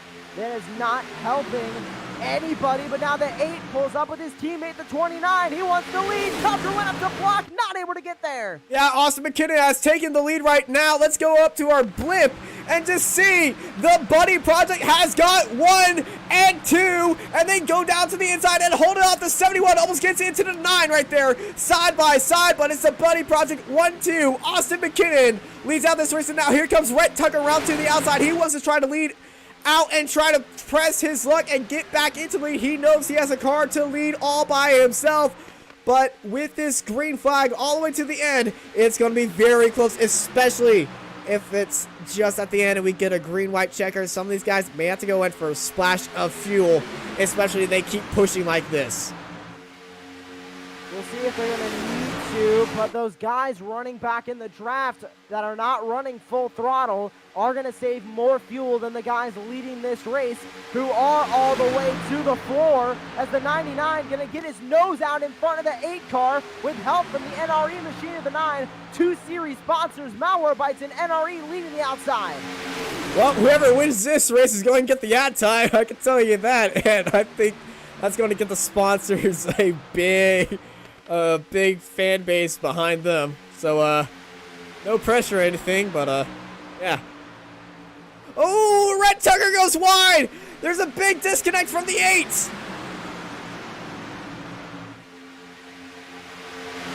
The 99 now stuck on the outside line, further back, and the 9 car now getting help from the 91. Here comes Zach Adams! 71 to the outside! The sleeper! 9 car pulls to the inside.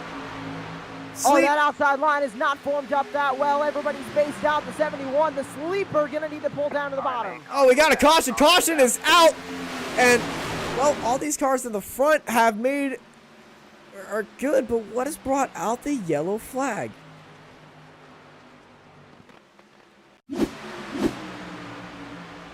Is that it?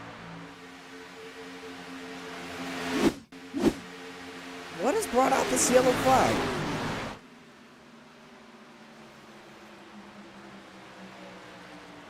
What? Oh, the 41, Jonathan Munda. Oh.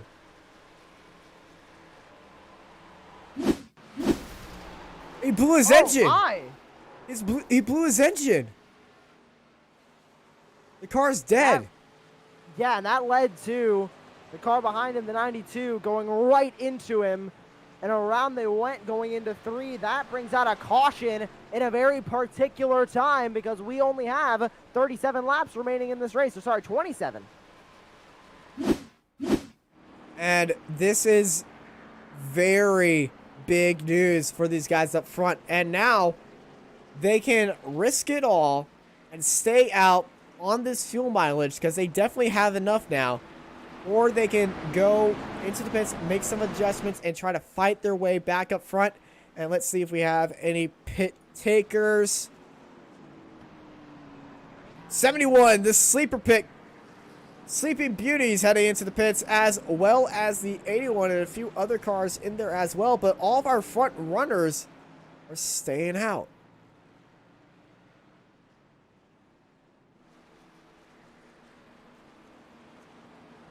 Well, this is going to be absolutely fantastic. We're gonna take a little bit off and have a word from our sponsors right now.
And we're back live here at Daytona for the NRA Cup Series Primary Jeep 300.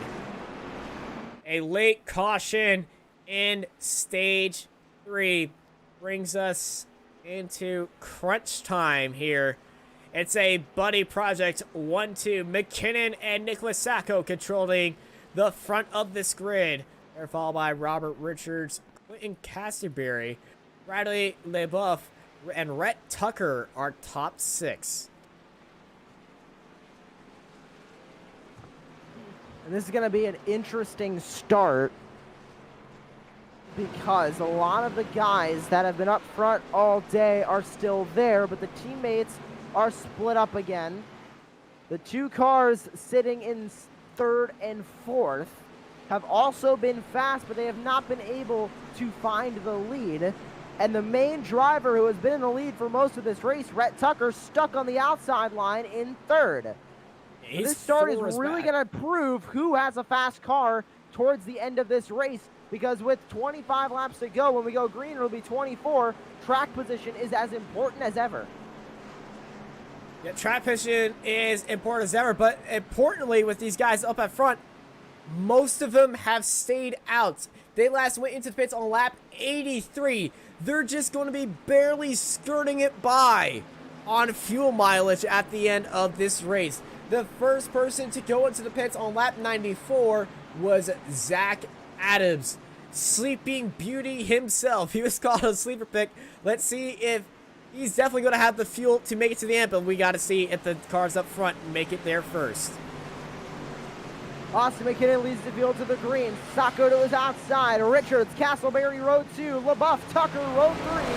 This is going to be an exciting restart. 24 laps to go at the World Center of Racing for the PrimaryJeep.com 300, round 1 of the NRE Power Systems Cup Series. Right back to racing. The 12 all over the back bumper of the 8 car as they get the green flag and get up to speed. The 29 stuck on the outside, not going anywhere as the 99 goes on the back bumper of the 21. What a start by the 12.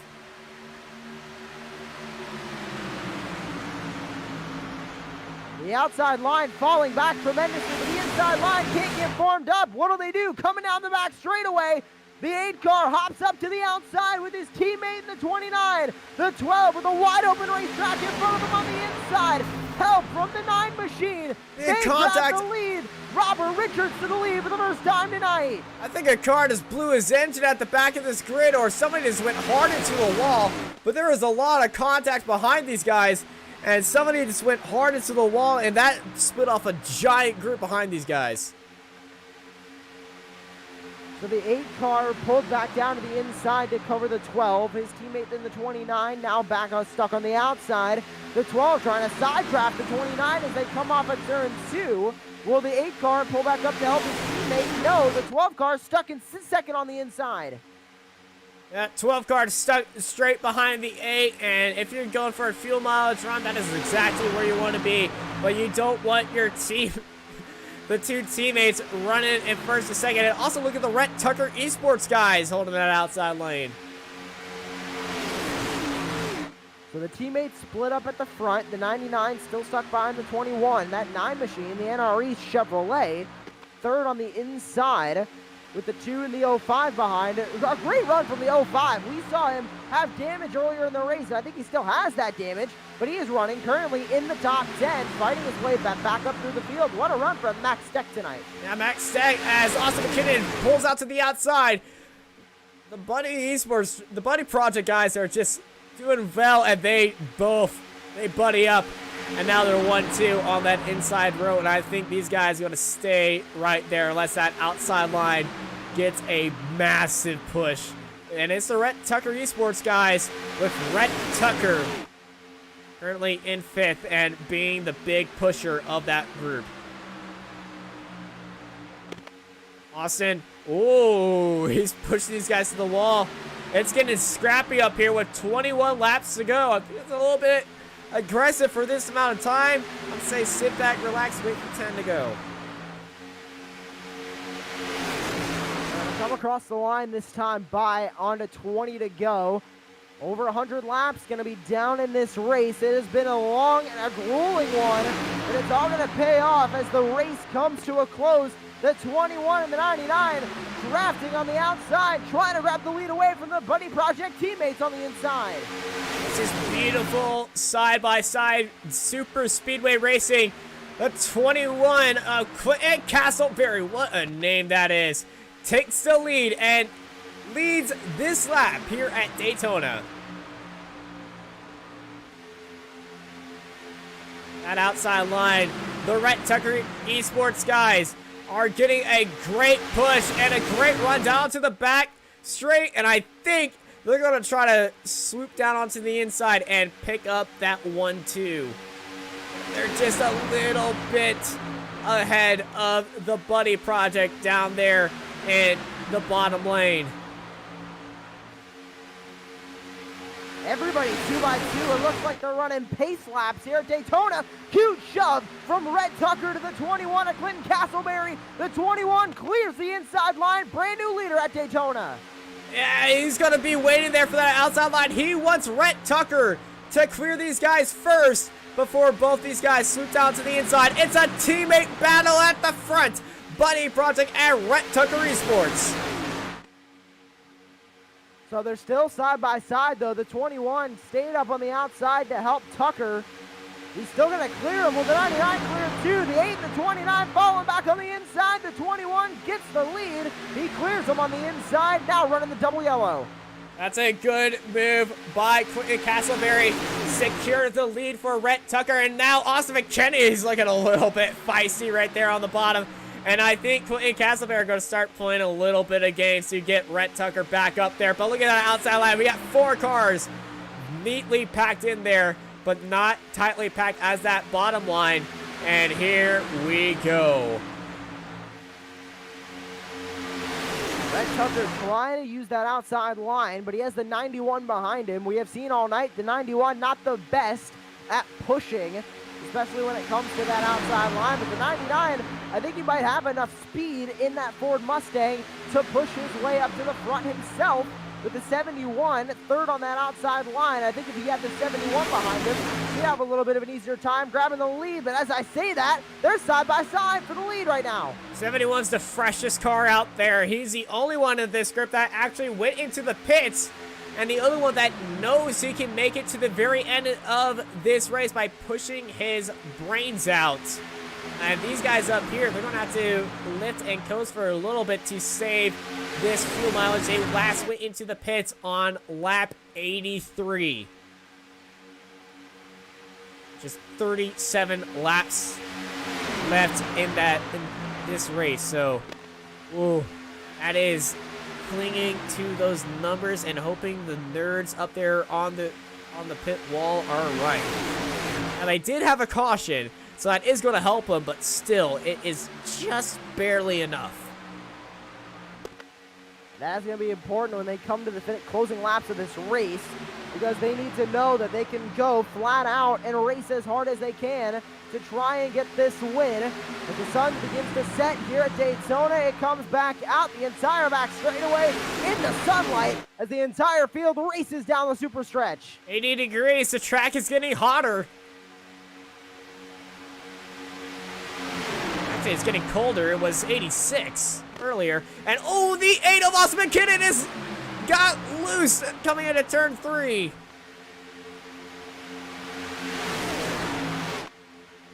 The 99 still trying to grab that lead side by side with the 21. He leads that lap, but he's not able to clear him with the help from the 91. The inside line still dominant, but the outside line right there. Yeah, 91 and the 71 are not helping at all push this group. This is the laziest push I've ever seen, but for some reason it is working. And I think that's all up to Rhett Tucker's car and his setup that is helping him get up there and to stay side by side with his teammate of Clinton Castleberry. But that is hurting him in the long run, especially with gas mileage. Nothing is helping this guy save fuel. I don't know if they really need to save fuel that much right now, or if any of them are really worried about it. That's why they are not exactly trying to save fuel. The 8 car gets loose once again off of the tri-oval. Contact with the 99, not enough to get anybody spinning, but that 8 car needs to keep that thing on the inside. Austin's car is incredibly loose, and he's just been dipping his wheels onto that yellow line like it was a qualifying lap, but his race setup is just a little bit unsteady, especially when he gets onto that yellow line. Watch him entering turn 3. He likes to swoop up a little bit by half a lane, and he's been keeping it quite stable there. The 21 gets a bobble, and everyone gets a ball. It's a big checkup, and oh, car's going over all the way to the wall.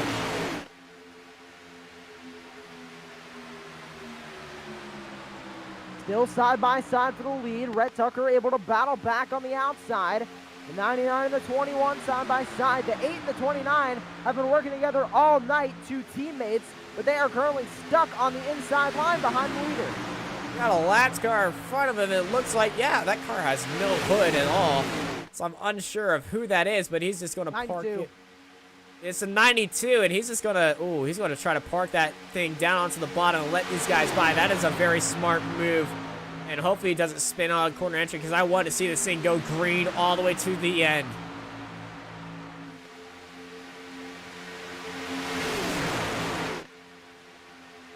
Rhett Tucker has done a great job all night, and he is able to hold his own on the outside line, just not able to get the lead. But Rhett Tucker has been, possibly, other than the 4, has been the most dominant car tonight, always in the talk of being at the front of the field. He clears the 21, did not pull down, now coming down the back straightaway, really getting another run to clear heading to 3. If he doesn't pull down right now, I'd be incredibly surprised. It will be a teammate-dominated bottom row.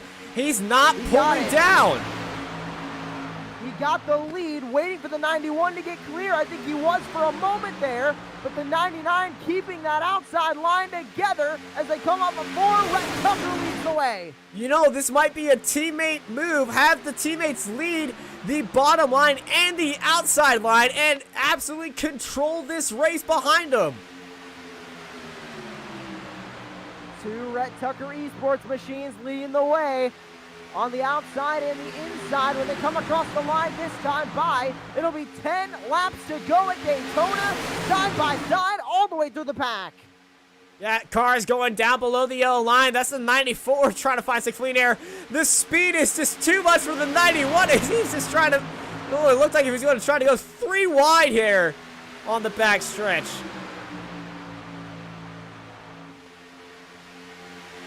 More cars on the inside line now, and they're formed up better. And cars are starting to pull down to the inside line as well, so I'm worried this outside line is going to start to lose momentum, and you can already see it happening as the 99 now goes side by side with the 8 machine as they head into 1. The outside line might be losing a bit of steam, and I think they are, but no, more cars starting to pull up there. The 2 and the 64 now up there on the back. Yeah, Sleeping Beauty 71, he's just lazily on the back of the 91 right there. And the 91 is just lazily on the back of the 99. And everyone on that outside line is just trying to find any help that they can, but that bottom line is just so dominant with 10 laps to go. It's anyone's game right now. It's just all about track position, and Rhett Tucker, both of the Rhett Tucker cars are just looking fine at the front. And Rhett Tucker was able to get the lead again that time by, so these two are just controlling the field. And I think they're doing this out of strategy so the 8 and the 29 cannot get by them, because they know they are two very dominant teammates on that inside line. If they keep them trapped, they can't go anywhere. Yeah, they're playing a chess game right now, and it's a little bit of Chinese Go going on where they trap their opponents and give them nowhere to go.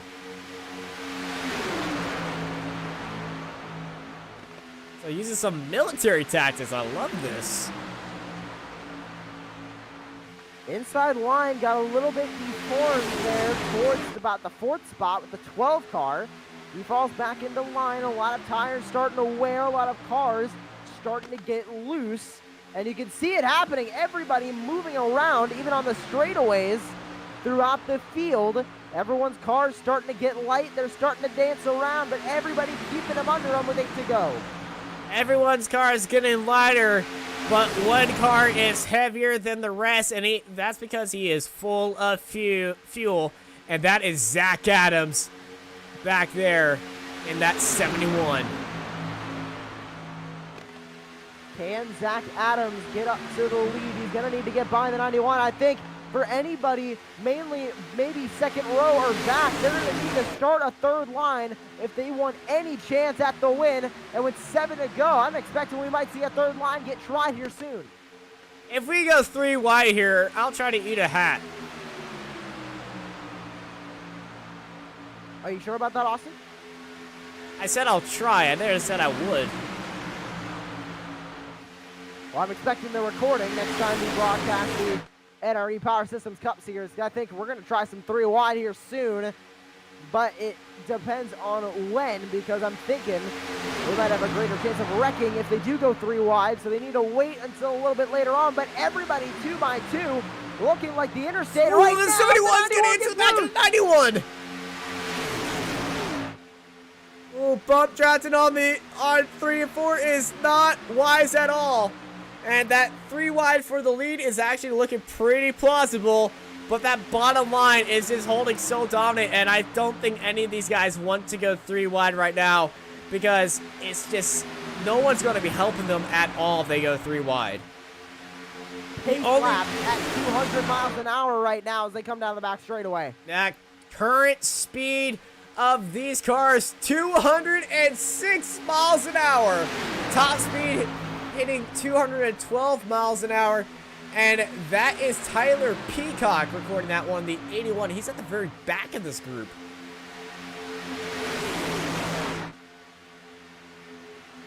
So the 21 machine continues to lead on the inside, 99 leads outside. And that outside line working really well together, but again, if they want to go anywhere, they're going to need to start a 3rd line. If the 8 car gets loose again, keeps it on the racetrack.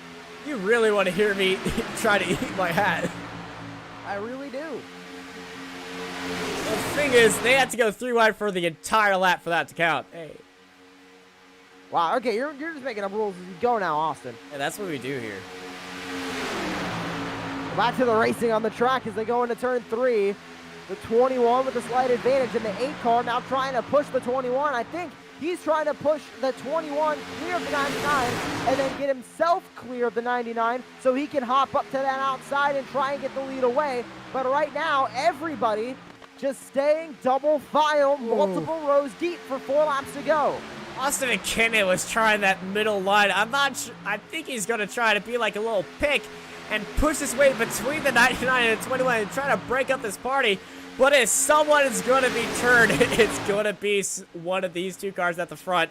And I think the Buddy Project is getting a little bit fed up with what's happening at the front right here. Because this train has been rolling all night long, and these guys are fed up to the teeth. Look how close Austin is in the back of the 21. Coming across the line, 3 laps to go here at Daytona. Rhett Tucker is going to lead this lap with Clinton Castleberry behind the 8 car, pulled up. He got up very close to the 91 machine through the tri-oval. They all keep it spick and span as they are now still 2 by 2 coming onto the back straightaway. 3 laps to go. Austin's looking down to the inside. He was looking down below the yellow line, and that is very risky. We're going 3 wide on the back straight because that's a 28 in the middle. 28 in the middle, 2 car hopping down to the Oh, no! All right, man, caution is The out. 91 Caution is gets out. turned, it looks like, and only a 1-car incident. Surprisingly, multiple cars getting by, but the 91 is wrecked, and caution comes out. We're going to go into our first of 2 green-white checkered attempts. The 91 collected the 9, and he got hit by the orange 20 car. Looks like that might have been the 17. Whoa. Oh, actually, that was Gabriel Elson that he went over. But Gabriel's car seems very unaffected by there. But, yep, that is going to bring out a green, white, checkered. And that is the magic of Daytona.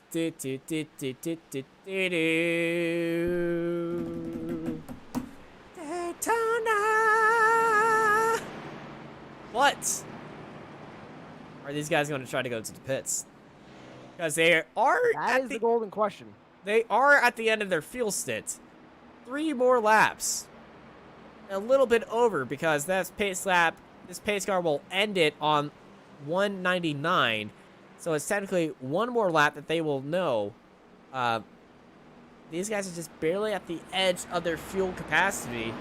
So they're gonna be very, very interested to go to the pits, but they are not doing it.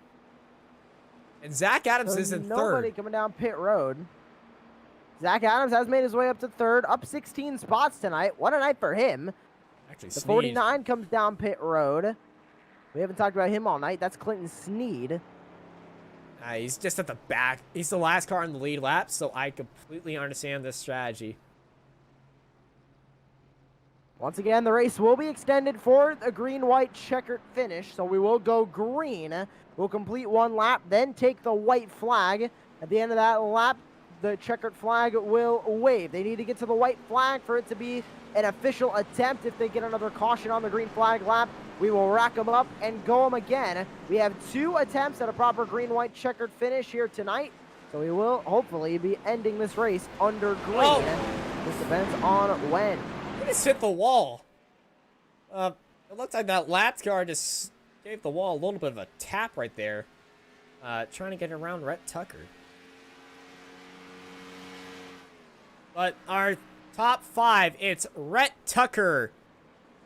Currently leading for Rhett Tucker Esports and his teammate Clinton Castleberry right behind him, and he'll be on the outside row now. Zach Adams in 3rd, Sleeping Beauty himself. And the 29 of Nicholas Sacco, pole sitter, he's got some damage on the back right of his car. So he's going to try to finish this race with that up there. His teammate, Austin McKinnon, is down to the inside.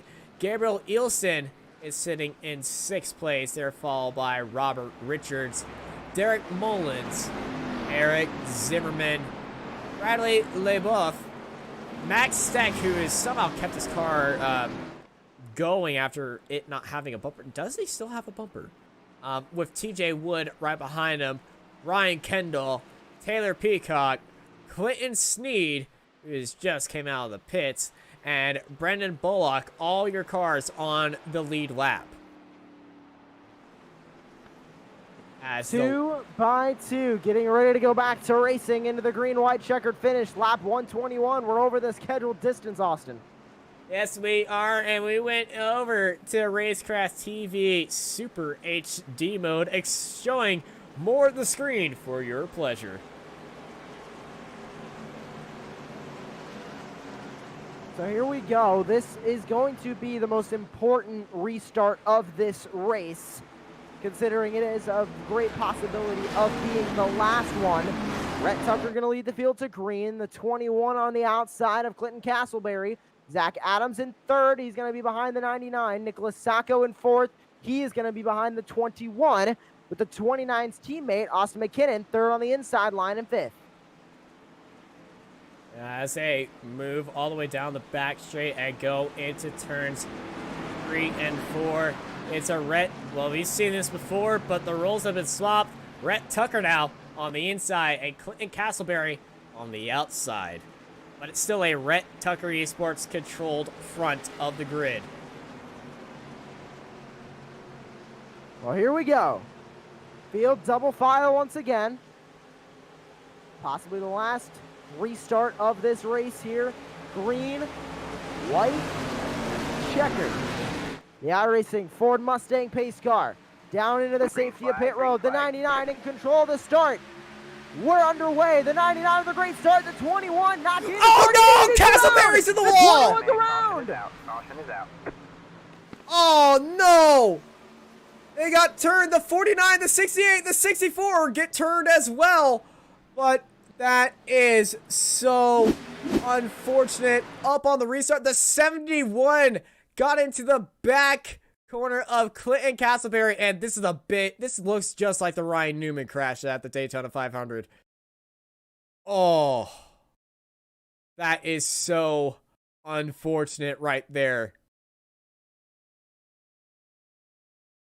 Just when we thought we were entering the final restart, now we are actually entering the final restart, because this will be the final attempt at a green-white checkered finish. Yeah, Castleberry, he is not happy from the 71, because Zach Adams had a great restart, but he just poked his nose up there. Another replay. And actually, let's just pause and actually, yeah, let's go to a tape deck. Pause and reverse. So he just gets low, and it looks like he got bumped by the 29, and 71 was just innocent parking in there. Oh my goodness, that was just absolutely manic. A very sad ending for the 21 machine. He had such a fast car, was in contention for the win, and just like that, especially here at Daytona, it can all go south in less than 5 seconds. Less than 5 seconds, and at the very edge of the fuel mileage, because now laps have been tacked on. And does Rhett Tucker, who went to the pits on lap 83, have enough to go?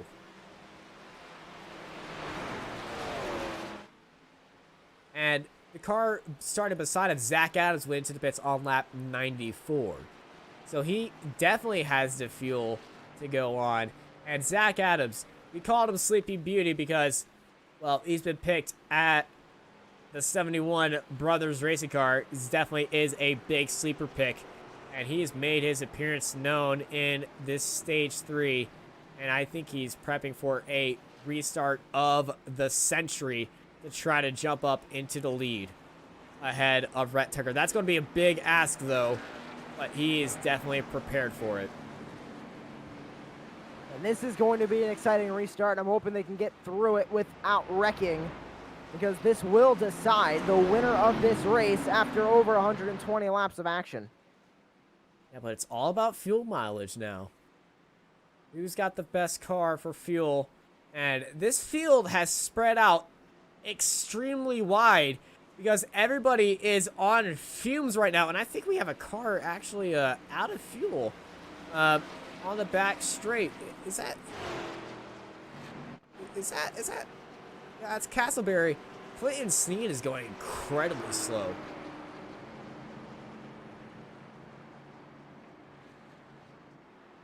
Looks to be keeping up with the pace line now. Might have had some equipment issues.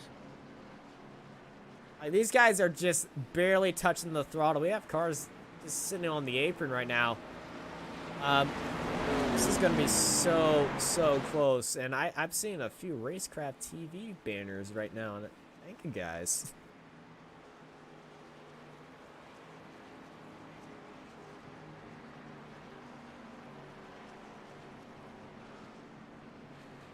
Well, the field gonna go double file once again, and we're gonna rack them up for the final restart. If they get a caution on this next green flag lap, we will finish the race under caution If not, they'll take the white flag and we will be finishing under green here at the Daytona International Speedway. We're glad you could join us here on Racecraft TV for the primary Jeep.com 300, the opening round of the NRE Power Systems Cup Series.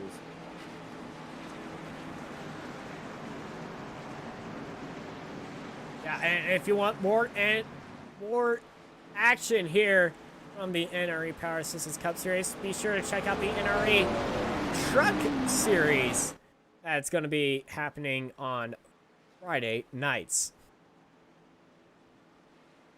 And speaking of Friday night lights, the lights have gone out of our iRacing Ford Mustang pace car. We're going to try this one last time. Green, white, checkered. Here at Daytona, Rhett Tucker, Zach Adams, Nick Lasacco, Austin McKinnon, Gabriel Elson are top 5.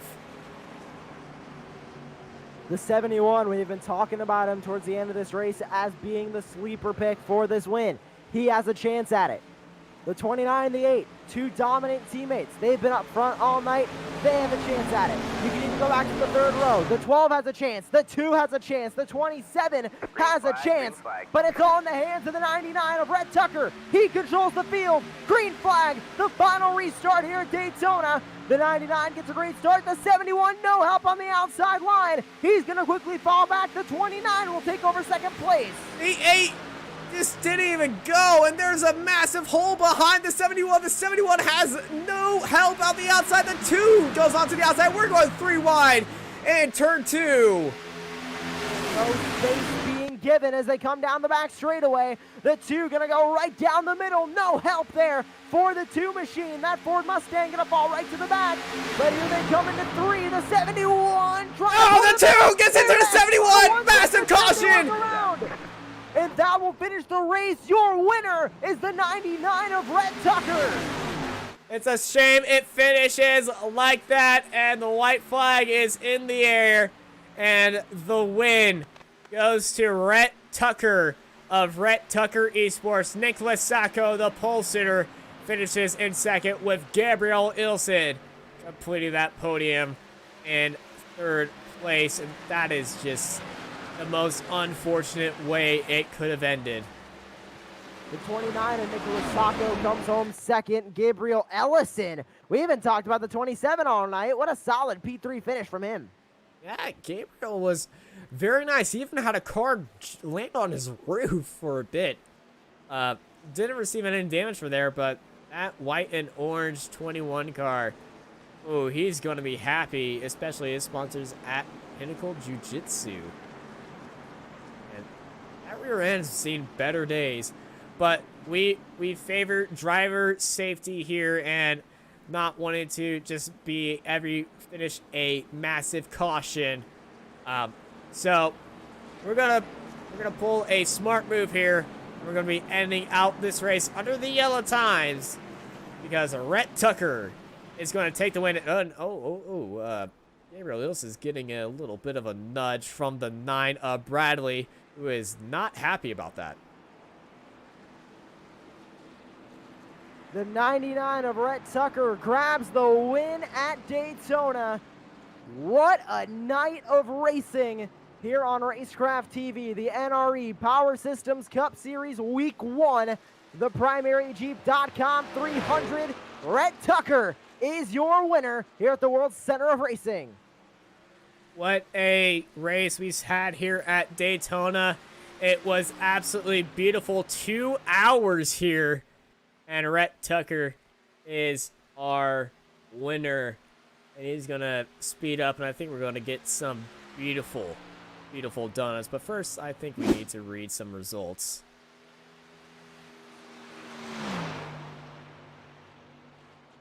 But first, I think we're going to need to read some results. The results here from Daytona. What an evening. Rhett Tucker grabs the win. Nicholas Sacco in 2nd. Gabriel Ellison 3rd. Brady LaBeouf 4th. Austin McKinnon 5th. Robert Richards 6th. Ryan Kendall in 7th. Eric Zimmerman in 8th. Clinton Sneed in 9th. With Max Steck rounding out your top 10. In 11th, Brandon Bullock. In 12th, Keith Bradley. 13th, Clinton Castleberry. 14th, Taylor Peacock. In 15th, Derek Mullins. 16th, TJ Wood. 17th, Zach Adams. 18th, Raul Meza. 19th, Nathan Rogue. Rounding out your top 20 is Chad Oxendine, with Jonathan Munda, Andrew Hurley, Chris Baines, Arthur Floyd, Michael McKinnon, and Mark Truxell. Rounding out your 26 car field that took the green flag here at Daytona. And our Racecraft TV, we have some post-race interviews coming up. Yeah, first going to take a little bit of a break. And it's the Malware Bytes car, so it's going to be from our friends at Malware Bytes.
And we're back live here on Racecraft TV, and we have our race winner with us. Ladies and gentlemen, please welcome Rhett Tucker,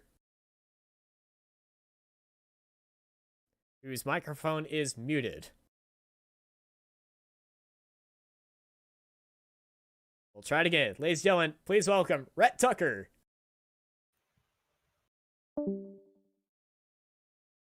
Looks like he might be having some issues with his microphone in there. We'll see if we can grab him here in a second. But Rhett Tucker, just a dominant race from him all night long. Seemed like that 99 machine was always in the talks of being up towards the lead, and he was just always there. And I think there was no more deserving car, maybe other than the 4, who got disconnected towards the middle of stage 3, that could have deserved this win more than that 99 of Rhett Tucker. Yeah, it seems like his microphone has been the only problem that he had today. It's been absolutely perfect. We're going to see if third time's a charm. And Rhett Tucker, this is Austin Knight in the booth. Do you read me? Weather! How was that race, man? Congrats on the win. Dude, that was intense.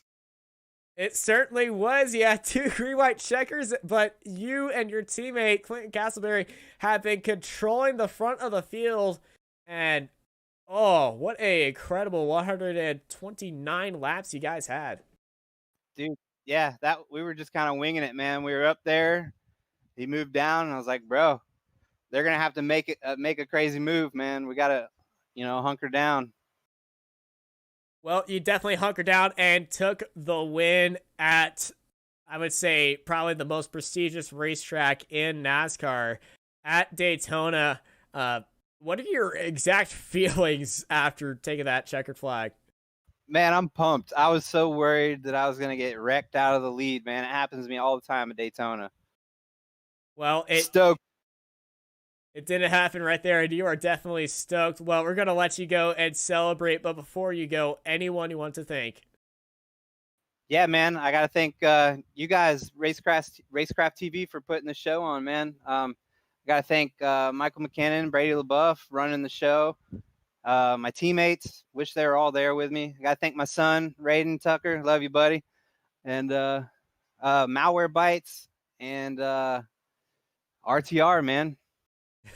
Well, it's definitely RTR. We're watching you park it up onto the checkers right now. Oh, dude, I ran out of fuel trying to do a burnout. I ran out of fuel. No way. Yeah, my car is still trying to start right now. There's no fuel. We were saying it was going to be a fuel race, and maybe that was going to decide this race. So I guess you're pretty happy that the checkers came out right there, and the yellow came out. close, man. All right, well, we're going to let you go and celebrate and have a good time. Thank you, Yes. and congrats on the win. Thank you. Josh, who we sitting with now?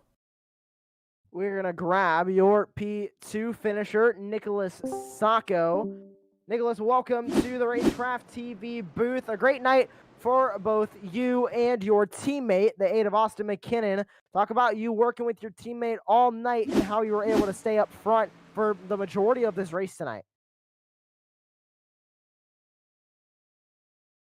Looks like we also have a muted mic for Nicholas Sacco. I'm not doing it, I swear. I would assume it was you, Austin, but thank you for the clarification. Yeah, I'm a troll, but I'm not that big of a troll. All right, we'll see if Nicholas Sacco can figure out his mic, but I believe let's grab the 3rd place finisher, Gabriel Ellison. Gabriel, welcome to the Racecraft TV booth. You got a copy? Yes, sir. Well, welcome to the booth, and a great night for you. It started all the way back in 17th, and you were able to fight in that 27 car to get P3. We talk about the majority of your race staying in the back and then making that push towards the end to try and grab that win. So pretty much me and Clinton Sneed there, we had a strategy. We were just going to hang out in the back, and I ended up going for stage 2 points. I've regretted that because I ended up getting totaled and using my quick repair. But with about 3 to go, I was waiting for the opportunity to take it 3 wide on the top, and it was just the perfect time. I got a massive run, and then got wrecked right in front of me and went like over my car, or I neck coated through him. I don't know, but from there I was lucky, and then we had a really good run on the inside line on that last restart. That was going to be one hell of a finish, I believe, but they ended up taking it out behind me, so I'll definitely take 3rd. And this is a great start for the championship for you, with this being the first race of this season for the NRE Power Systems Cup Series. Does this give you more momentum heading into the rest of the championship? Because heading into week 2, you already have a jump start in P3. Oh yeah, absolutely. Because we get one drop race for the regular season. So if you can have a good super speedway, then that gives me the freedom to try to go for good placements in the normal races, because the super speedways are you're so likely to get wrecked out and get a terrible finish. So it's really a lot of weight off the shoulders there. Anyone else you would like to thank? Yeah, just thanks to I got the Raise Energy on the car. Use code NEEDSPEED for 15% off there. And I'd like to thank Clinton Sneed for helping me out, and Mitch Ellison, my brother, for spotting me towards the end. Gave a lot of useful info. Gabriel Ellison, P3 finisher in the 27. And Austin, I believe you're going to grab Nicholas Sacco, P2 finisher in the 29 machine. Yes, we are, and I believe his microphone is working. And we are standing by with Nicholas Sacco.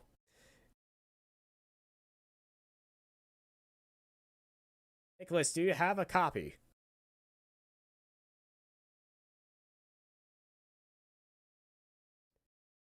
We're going to try this again. Nicholas, do you have a copy? Yes. Can you guys hear me? Absolutely, we do.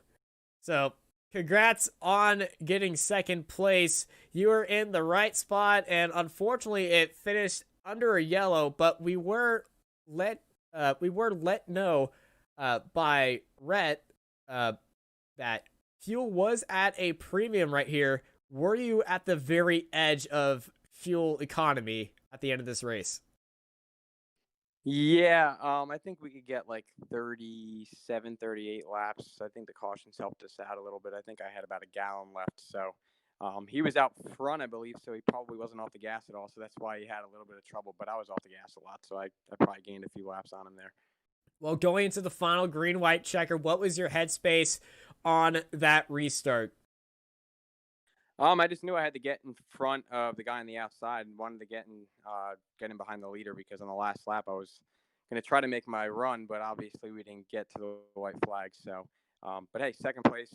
Got to thank the Buddy Project and BP for Autism Racing. I mean, I think we all got top 10s there. Maybe all of us earned some cash. So, good day for the race team. It is absolutely a great day. P2 is nothing to be ashamed of, but it could have been P1. And I bet you're looking at that. What are your plans for the rest of the season? To win a lot of races. I don't really like Daytona or Talladega, so I think the rest of the tracks definitely suit me a little bit better. So Just got to get in victory lane. Haven't done it for the Buddy Project yet, so got to do it next week, hopefully. All right. Well, we'll see you next week. Before we let you go and start practicing, anyone you want to thank? Yeah, obviously Eric Zimmerman for putting the team together. Austin McKinnon, he helped me out a lot there during that race, as you guys could see. And obviously just everybody at BP for Autism Racing and the Buddy Project for putting this all together. Couldn't do it without them, so appreciate it. Looking forward to next week. All right. Thank you, Nicholas. You have yourself a good old week, and we'll see you next week. Awesome, guys. Thank you. All right. We're going to hand it over to Joshua Lee right now as we are looking at beautiful Daytona Speedway as we go and end out this race. I mean, just an incredible night of action, and there's still so many more weeks left on this championship here in the NRE Power Systems Cup Series for the NASRA. And I mean, Austin, all night here at Daytona, it has been such an intense battle. We've seen some great racing. We've seen some carnage, and I think it's going to carry over to the remaining weeks of this championship. It absolutely is. And thank you, everybody, for tuning in for this Cup Series at the PrimaryJeep.com 300 here for the NRA Cup Series on Racecraft TV from beautiful Daytona Speedway. I've been joined by Joshua Lee, and I'm Austin Knight, and I hope y'all have a good night.